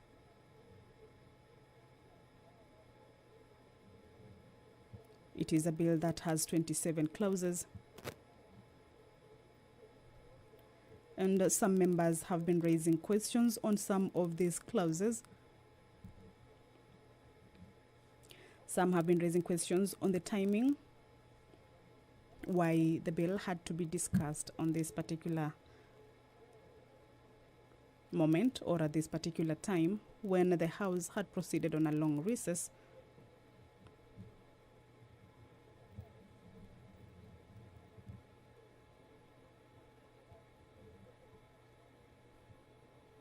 It is a bill that has been moved by the Leader of Majority, Honorable Amos Kimunya.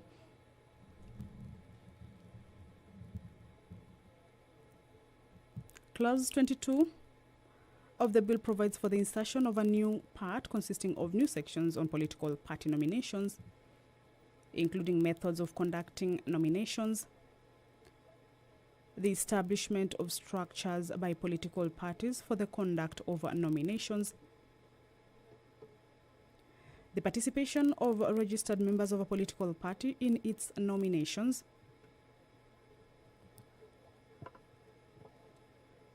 the accessing of the register of members of the political party during the political party's nominations, the procedure for the conduct of direct and indirect party nominations, the vetting of candidates contesting party nominations, and the period within which political party nominations disputes should be resolved by the political party.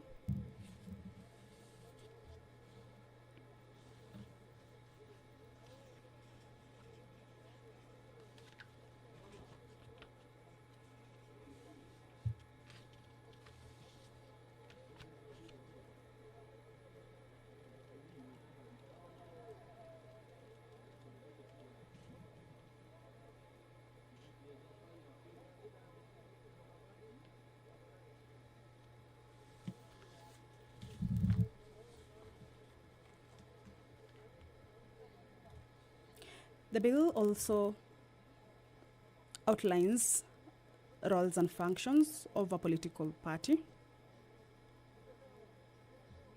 that a political party may recruit and enlist members, nominate candidates for elections, promote representation in Parliament and county assemblies of women, persons with disabilities, youth, ethnic and other minorities and marginalized communities. Sensitize the public on the functioning of the political and electoral system. Promote and enhance national unity. Mobilize citizens into participating in political decisions, as well as solicit and articulate public policy priorities as identified by its members and shape and influence a public policy. This is a special sitting of the bicameral parliament. This is at the National Assembly that was convened via Gazette Notice number 13599 of 17th December 2021. What is currently happening on the floor of the House is the division stage. Members to decide on whether the move of the bill be called to reply or not. So members continue enlisting themselves accordingly, either in support or in objection to the commencement of a debate on political parties amendment bill 2021. Normally the House rises by 1 p.m., but it's now 9 minutes past 1 p.m. And the timing has since been taken over by events on the floor. Upon conclusion of the exercise, Deputy Speaker, Honorable Moses Cheboy, is expected to issue directives ahead of the afternoon sitting. Remember, this is the only bill in the order paper that has been for the morning session in this special sitting. And normally, during House business, the House rises by 1 p.m. But as you can see, members continue to enlist themselves accordingly, either in support or objection to the commencement of a debate on Political Parties Amendment Bill 2021. So upon conclusion of the exercise, then Deputy Speaker, Honorable Moses Cheboy, is expected to issue directives ahead of the afternoon sitting.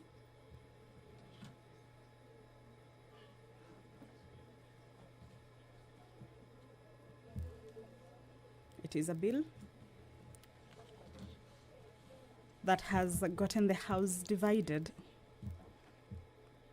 as it elicits varied reactions, mostly on the formation of coalitions, the timing of the bill, the political parties, the definition of a political party with something that the name cannot be changed, or the definition of a political party cannot be changed.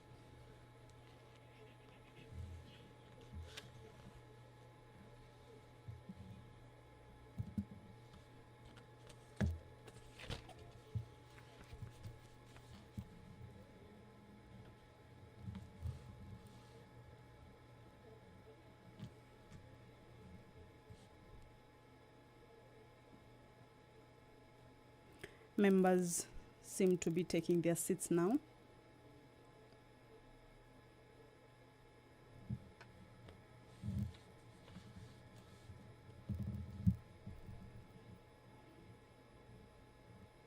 Earlier on, they were all over the floor of the House. But right now, most of them seem to have made a decision.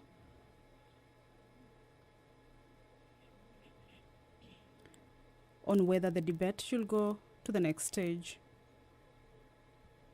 or not.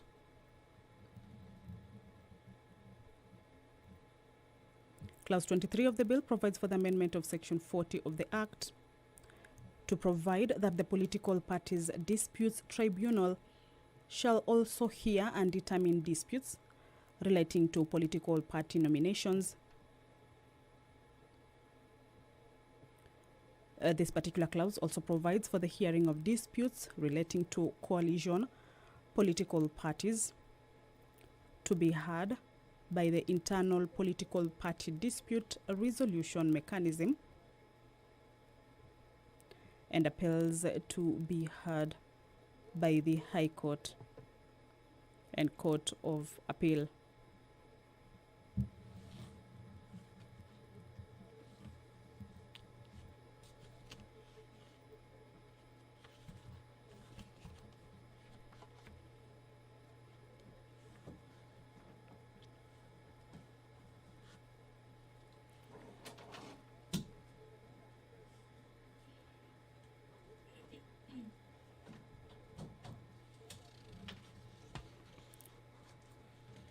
This is a special sitting of the National Assembly on this day of 22nd December 2021.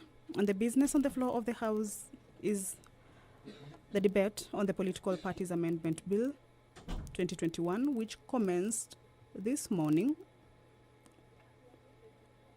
on the morning session. And it is the bill that was, or rather the only bill that was on the order paper for the morning session, and it is likely to take the better part of the afternoon of today's afternoon session, because this bill is still on the second stage.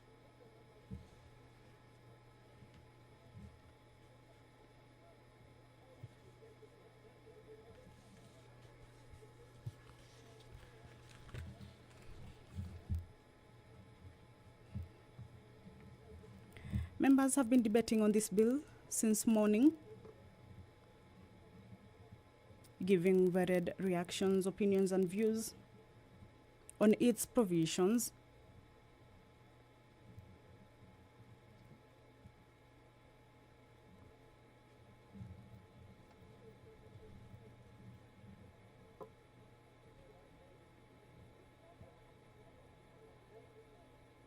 The bill says a person may be expelled from a political party if that person contravenes any of the provisions of the constitution of the political party,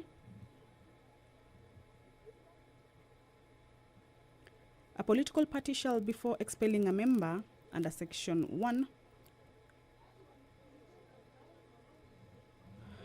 accord such a member a fair opportunity to be heard in accordance with the internal party disputes resolution mechanism prescribed in the constitution of the political party.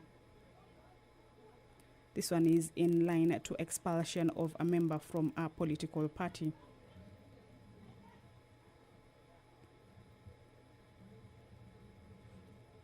A person may be expelled from a political party if that person contravenes any of the provisions of the constitution of the political party. And before being expelled, the political party shall accord such a member fair opportunity to be heard in accordance with the internal party disputes resolution mechanism prescribed in the constitution of the political party.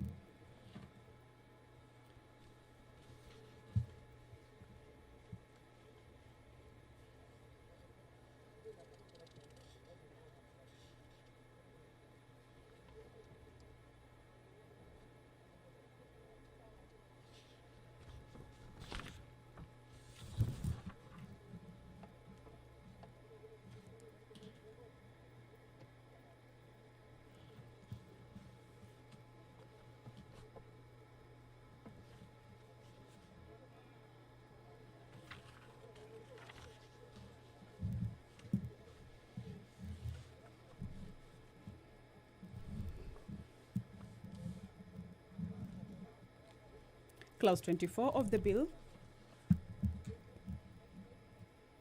provides for the amendment of Section 45 of the Act to provide that the enlistment of a person as a member of a political party without the person's consent shall be an offense.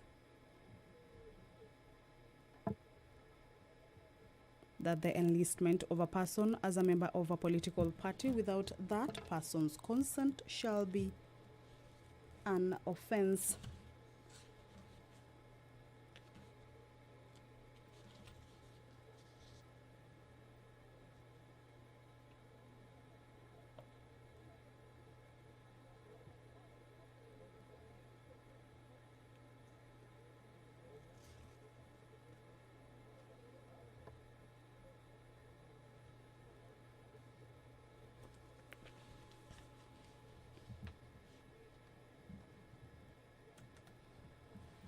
The bill also says that a political party shall, within 60 days after being issued with a certificate of full registration under Section 7, submit to the registrar a written declaration giving details of all assets and expenditure, including all contributions, donations, or pledges of contributions or donations, whether in cash or in kind, made or to be made to the initial assets of the political party by its founding members in respect of the first year of its existence.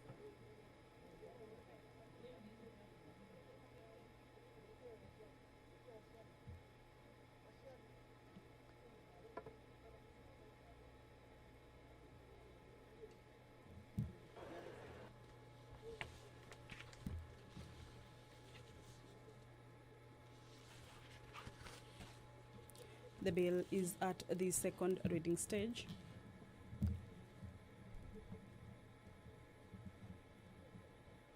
And members have been enlisting themselves on either of the two sides that are available, either yes or no, and will determine on the next stage of this bill those who are for that the debate to continue on this particular bill, and those that are for the bill be halted for one reason or the other. Remember, the debate on this bill has been ongoing since morning around 10,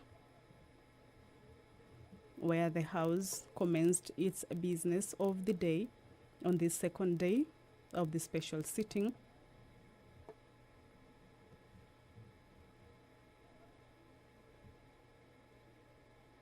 And the outcome of this particular division then will determine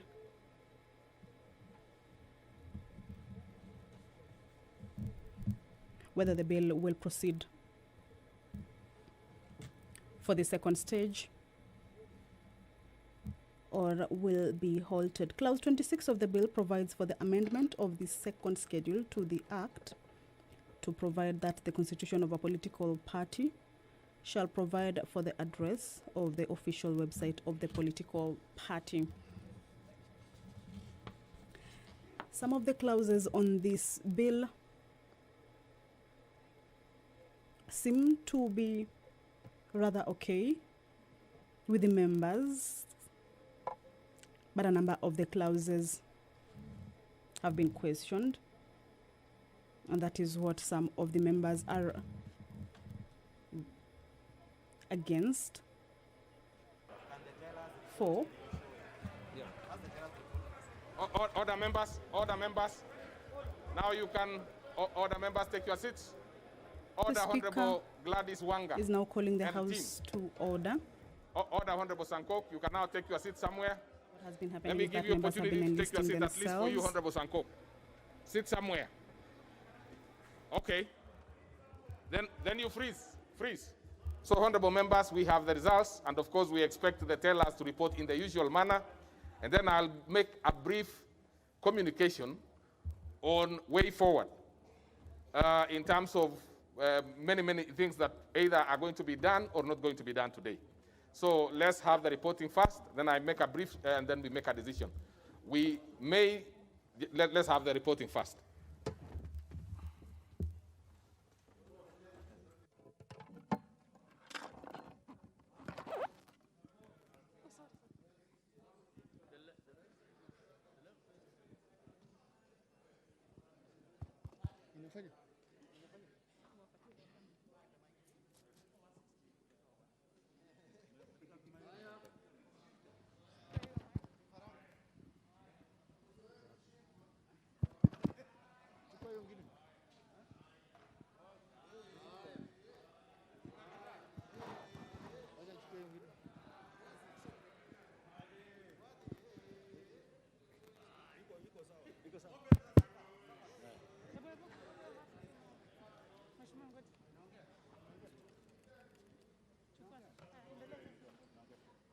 Honorable Speaker, The results of the division are as follows.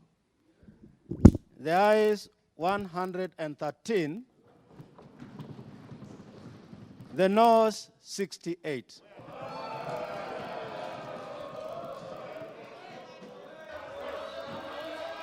Let's have the results.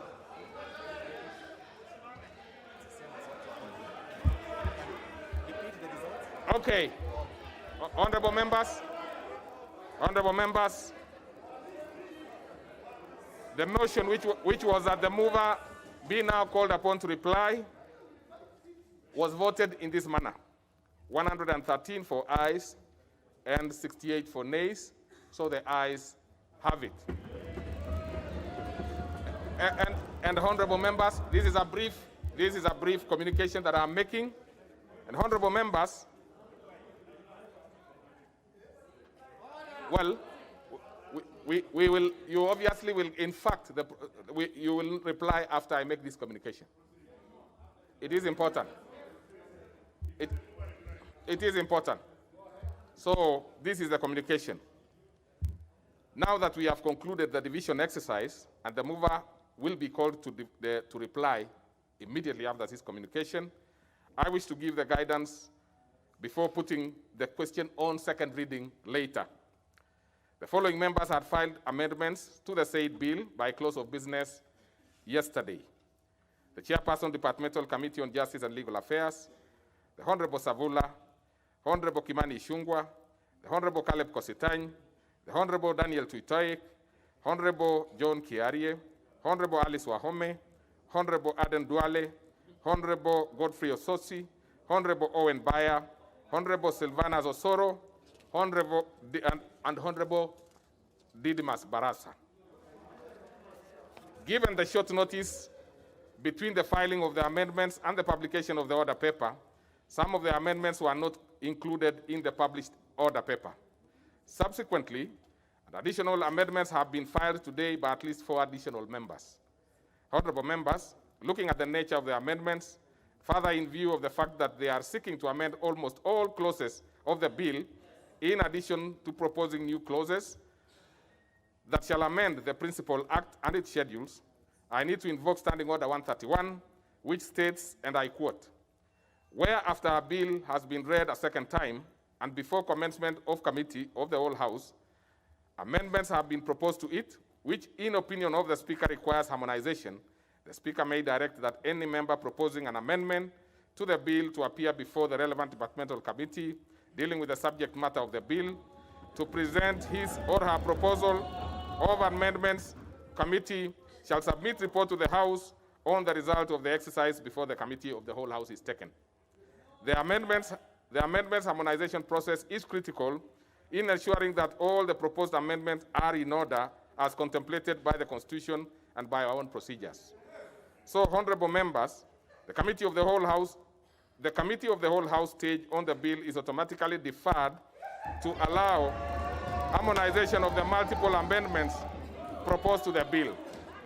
Subsequently, today's afternoon sitting shall be suspended and shall therefore not take place. Order, order, honorable members, order, order.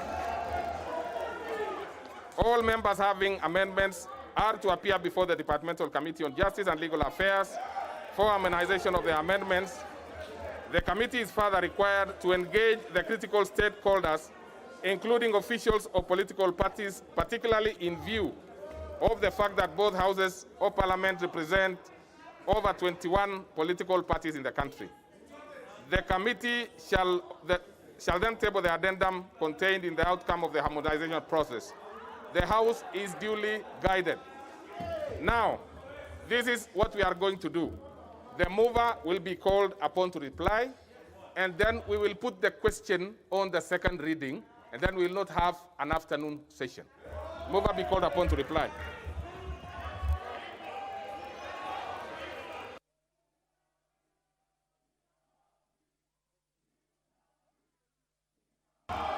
Order, members. Order. Order. Order. Order.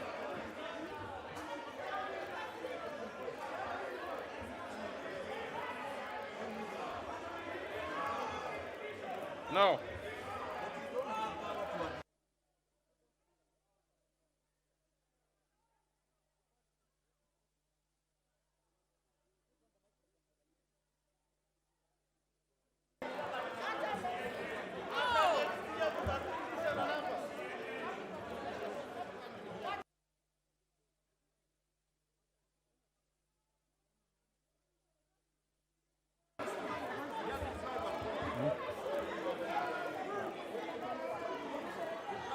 We need to put a question. You need to be here.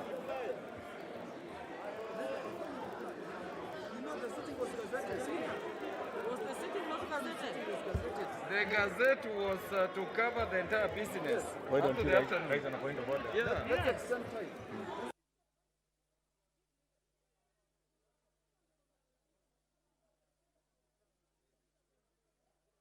Let Karuma raise on a point of order. Let him reply. Yeah. Just a minute. Yeah? Yeah.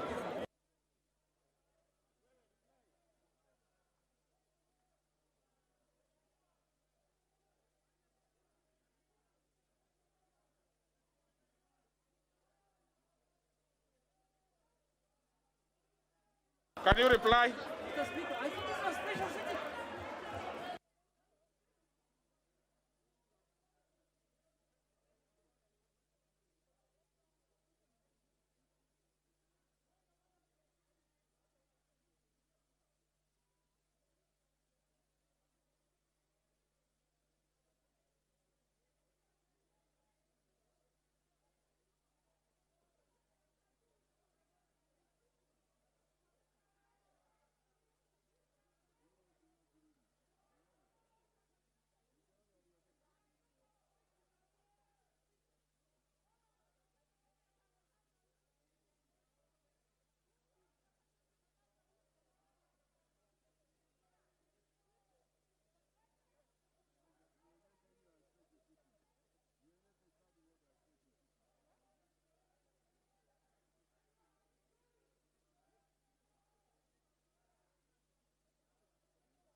After completion of the minor voting, so to speak, where members of the National Assembly have been enlisting themselves into either yes or no side. This is in regards to whether the House proceeds to debate the Political Parties Amendment Act of 2021.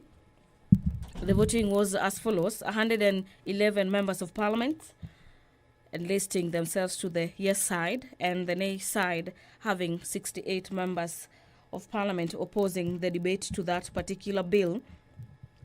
Thereafter, the Speaker, Deputy Speaker, Honorable Moses Cheboy, giving his ruling that the House will not be having the afternoon sitting on this day, and that members of Parliament, 6 members of Parliament who had sought to have their amendments included in the Political Parties Amendment Bill, a report by the Justice and Legal Affairs Committee, be considered before the committee. The Speaker ordering that the Jailer Committee plans and indeed carries a sitting for harmonization of those particular amendments by the 6 MPs before the committee tables its report before the floor of the House. What is happening before the floor is that a lot of deliberations are currently going on, and The Speaker having moved that the mover of the bill be called upon to reply. After the mover replies to that call, the House will be adjourning until such a time when another special sitting may be called before the 25th of January 2022, when the House is supposed to resume its business. The directives by the Honorable Deputy Speaker of the August House is pursuant to Standing Orders number 131, where the bill has been read for a second time, and therefore commencement of a committee of the whole and amendments have been proposed to it, which in the opinion of the Speaker requires harmonization. The Speaker may direct any member opposing to an amendment to the bill appears before relevant departmental committees dealing with the subject matter of the bill to present his or her proposed amendment to the committee, thereby submitting a report to the House on the result of that particular exercise before the committee of the whole is taken. This happening to be a very contentious bill, garnering a total of 68 members of parliament opposing to the bill. Among them, due to some of the propositions in the bill, that among them is that a member is deemed to have resigned from his political party and indeed may be ejected if they happen to sort of endorse the ideologies of a rival political party.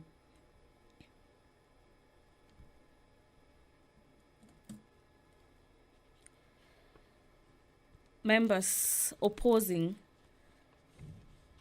some of the provisions in the bill will now be moving to the Muturi Kigano-led committee to table the amendments before the chair submits the report of the committee. There has been issues in regards to that particular bill. Some members opposing that there has been issues to do with public participation that some allege was not properly carried out before the committee.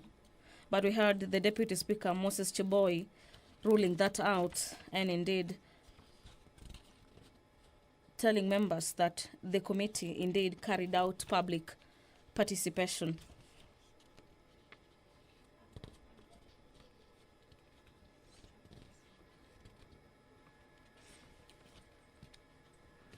The mover of the bill will be replying. This is pursuant to the call by Honorable Member for Limuru, who had stood on a point of order requiring that or requesting that the mover be called upon to reply. And the times being 1:36 p.m. when the House is supposed to have risen on a normal occasion, the House is expected to have the mover of the bill reply, and thereafter the Speaker will be putting the question where members will be voting yes or no in regards to the bill moving to the second stage completely, to have members sort of debate on that particular bill. And according to the directives by the Speaker, is that the House will be discussing and deliberating on the bill on a particular date. According to the order paper, this particular bill was scheduled to move to the committee stage in today's afternoon sitting, but bearing in mind that that will not be taking place, the bill of members of parliament will be moving again. It's time to ensure that this particular bill either passes or is rejected. We had various comments by members of the National Assembly opposed to this particular bill, who have a feeling that in the event the bill is passed, then the country will be witnessing a case where some section of the political parties will be moving to court to stop the implementation of this particular bill.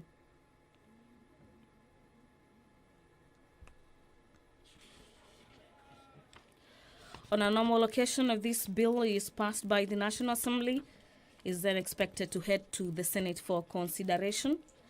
But bearing in mind the House is ill-timed in matters pertaining to passage of this particular bill, we might witness another special sitting of the National Assembly to finalize on this debate.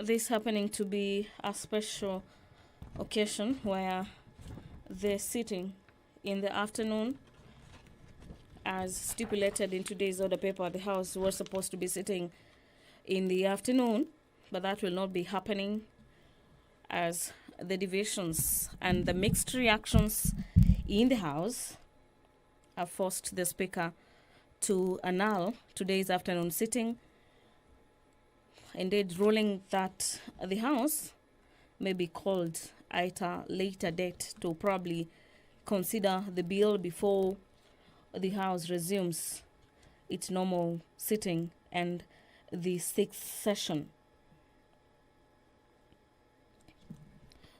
The bill proposes to add functions to the Register of Political Parties.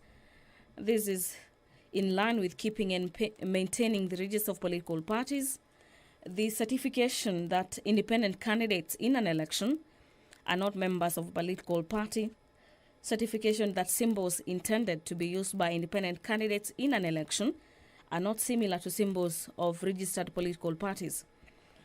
The other thing is the certification that names appearing in a party list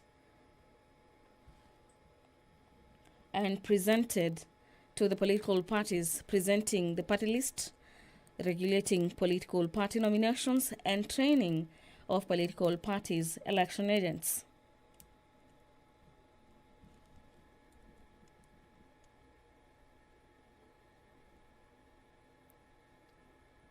Section 40 of the Act, providing that the political parties' dispute tribunal shall hear and determine disputes relating to a political party's nomination. This intending to realign the nomination exercise in political parties. Clause 23 also providing for the hearing of disputes. This is in relation to coalition of political parties to be heard by the internal political parties dispute resolution mechanism. Also, appeals to be heard by the High Court and the Court of Appeal. Earlier on, before or after the 2017 elections, we had the Register of Political Parties channeling monies through our parties, and one of the issues raised by Kiminini, Member of Parliament Chris Omalwa, is that affiliate parties of coalitions had issues in the distribution of monies.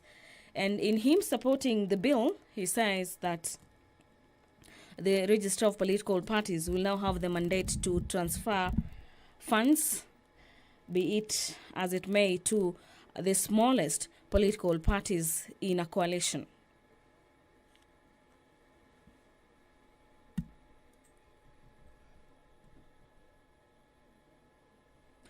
Section 24 of the bill provides for an amendment of Section 45.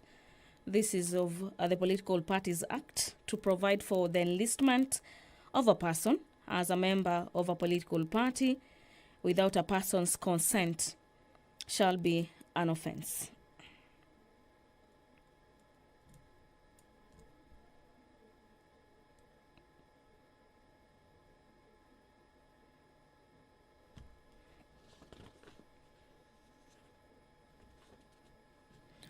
The bill will also, according to the provisions, the bill presented by the Leader of Majority in the National Assembly, Honorable Moses Kimunya, will also have concerns with the county governments. And these concerns are in terms or in relations to Article 110, subsection 1A of the Constitution, that provisions that affect the functions and the powers of the county governments shall be set out in the 4th schedule of the Constitution. Article 101, subsection 1B of the Constitution provides that the bill relating to the elections of members of the County Assembly shall be a bill concerning county governments, and to this extent, the bill, among other things, provides for the circumstances under which a member of a political party may be deemed to have resigned from a political party, and this includes members of the County Assembly, and further making consequential amendments to the Election Act number 224 of 2011. This is a bill concerning county governments within the meaning of Article 110, subsection 1A of the Constitution.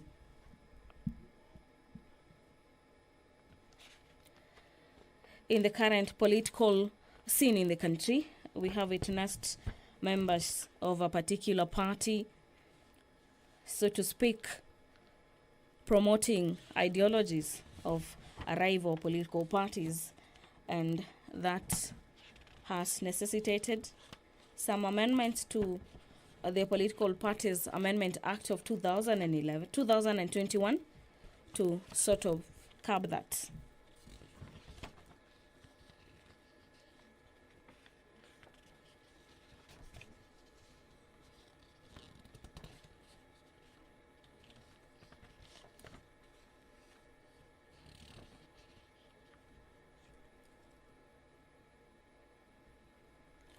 According to the bill, a person who suppresses or attempts to suppress any lawful political activity of another person commits an offense and shall, on conviction, be liable to a fine not exceeding 1 million shillings or to imprisonment for a term not exceeding 2 years or both.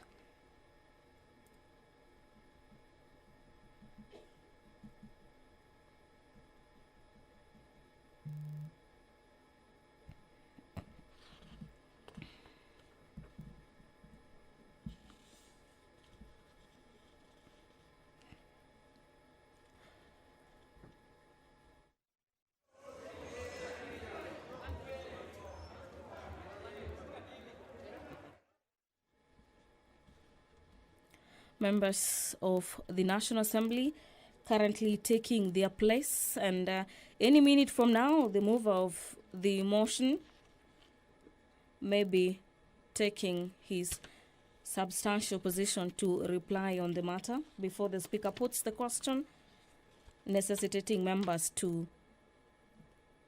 vote on the debate, conclusively moving to the second stage, where members are expected to debate on this particular bill before the committee moves to the Committee of the Whole and is passed by the House or rejected.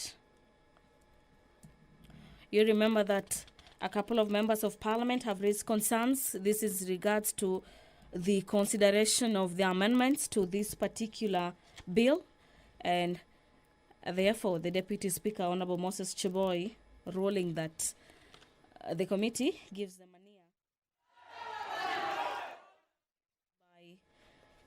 by the 6 members of Parliament will be considered by the committee before the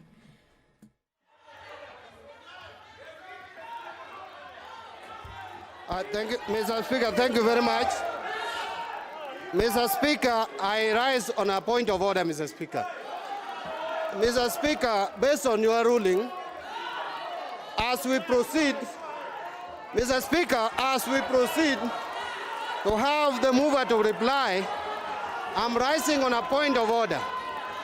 Mr. Speaker, once you have made a ruling that we are not going to have afternoon sitting, but Mr. Speaker, my concern is that the afternoon sitting of the House was gazetted after the request by the majority leader. And so, Mr. Speaker,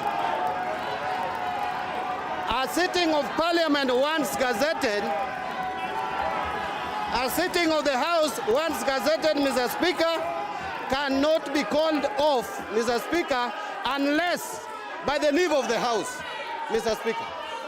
And so, Mr. Speaker, we have a properly constituted special sitting this afternoon, the 22nd of December, 2021.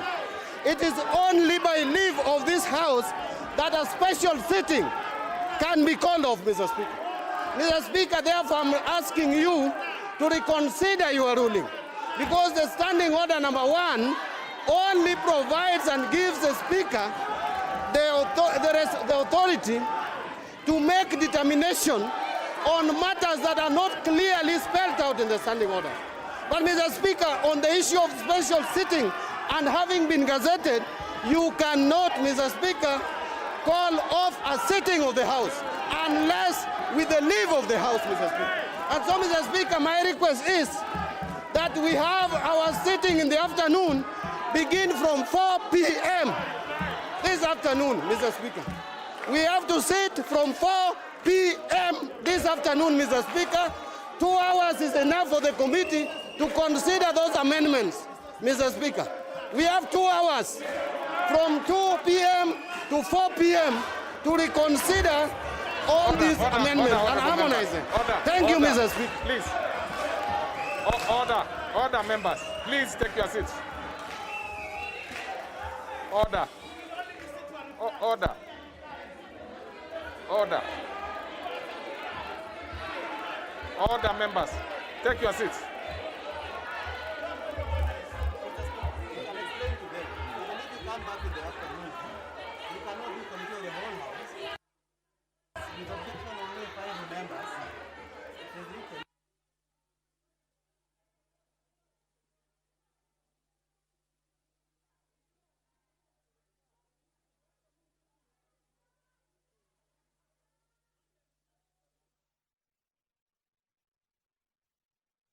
Now, honorable members, now I'll tell you this, that we have come this far. This is something that we have been grappling about since morning. We have been in consultation with membership and leadership, and they agreed on a few things. Because if you look at the committee of the whole House, it is with leave of the House. Even if you asked that we come in the afternoon, which is of course possible, with only 5 members, we are not able to proceed. Now, so sometimes, and honorable members, it is not this. There is nothing that is lost. It is only that it is taken to another day, and where you have numbers, you will always have your way. And if I had made this decision alone, I think it would be something that I would be discussing differently. But this is something that we consulted on every step. Because, order, members. Order. I will tell you. I will tell you. So honorable members, there is absolutely nothing. If you want us to make that attempt, for example, you will come in the afternoon and the results will be the same.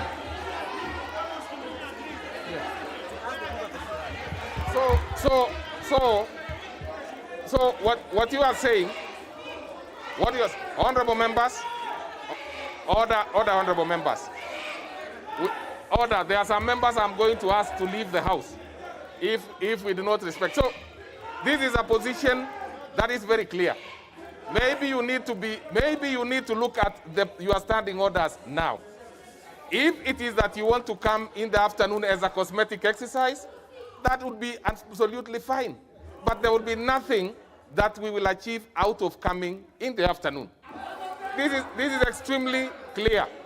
And let me tell you, just to inform you, honorable members, it is the majority leader who asked the Speaker to call this sitting. So you keep consulting because the details are clear. The thing that we intended to achieve as a House is this, is this, that after the reply, honorable members, order, honorable members, that after the reply by the majority leader, we go to the vote on the second reading. And that we will have achieved the second reading, so we'll only come for committees, and the committees will have harmonized. Will have harmonized everything that they are required to harmonize, because these are amendments that are before us. That is the position. There should be no any. I mean, I do not see what is contentious about that. So let's ask the leader of majority to reply, and then we get to the second stage and proceed. Honorable Kumunya, proceed.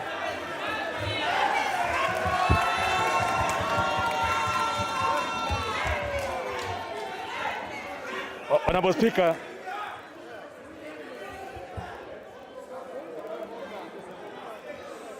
I want to thank members this morning for the rather excited debate on this bill that is meant to bring sanity to how political parties are managed, to protect the interests of members within those political parties, to protect the interests of political parties within coalitions, and to ensure that not a single member will be expelled by a political party without the right to free administrative justice.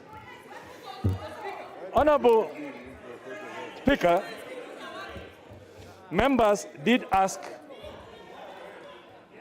in terms of clause 10, and I want to disabuse this confusion. The current Political Parties Act of 2011 does not have a provision for fair administrative action. The current bill has provided for fair administrative action on a member being expelled. Honorable members, in terms of training of members by the Registrar of Political Parties, there is a proposal that has been made, and indeed, I do agree that perhaps we may not need the Registrar of Political Parties to do the training, and that may well be the subject of an amendment. A member did raise the issue of party register versus IBC register. And I want to confirm that what this bill intends to do is to cure the mischief where political parties do not have even a register and are relying on IBC to conduct their primaries. So only members who are in a political party will be eligible to take part in a primary for that political party. Honorable Speaker, in terms of the timing for the bill, I believe this is a time. It has taken us 10 years to revisit this bill. The courts have ruled that we need to define political parties, and that was in a case of the Political Parties Forum versus the Registered Political Parties in 2016, and hence this bill cures that problem. So by and large, this bill is good for each one of you, irrespective of your political differences right now. And Honorable Speaker, I leave it to the House to decide. I beg to move. I beg to reply. Honorable members, honorable members, order, honorable members, listen to me clearly. Listen to me clearly on this particular honorable members. We are going to put the question. But before we put the question, I reiterate that this matter of the committee of the whole House would come with leave of the House. 5 members objecting would make it absolutely difficult for anybody to. So, and let us put it this way. There is nobody who has won or lost. You will have an opportunity to win or lose when you vote. So if you feel aggrieved, you still have the opportunity to vote. So I put the question, which is that the Political Parties Amendment Bill, National Assembly Bill number 56 of 2021, be now read a second time. Will as many as of that opinion say aye? Many as have a contrary opinion say nay? The ayes have it. The ayes have it. And now, Now you can read the bill. A bill for an act of parliament to amend the Political Parties Act and for connected purposes.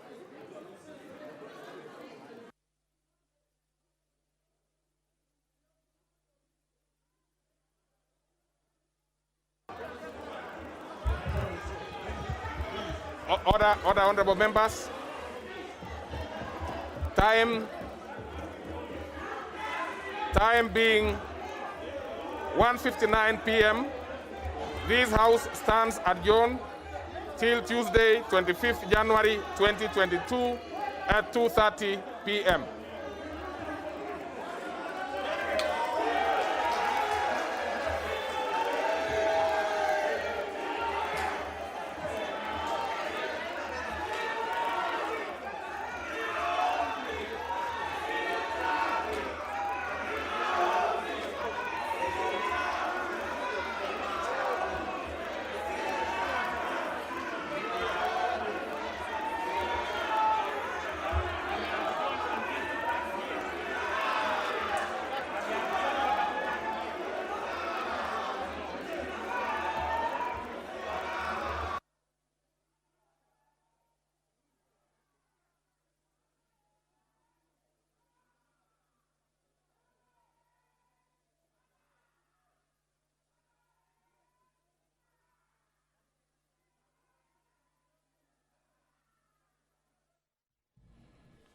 The National Assembly has concluded its sitting for today, this being a sitting that has taken the period usually not as stipulated, as the sitting has moved to around 2 p.m. and this follows the orders by the Deputy Speaker of the National Assembly, Honorable Moses Cheboi, who was overseeing the business of the House today. And upon rising of the House at the moment, the House stands adjourned until the 25th of January 2021. That is the latest from the National Assembly. We are glad you've been watching. On behalf of the team that have made this broadcast possible, thank you very much for watching. My name is Gladys Mungai. Good afternoon.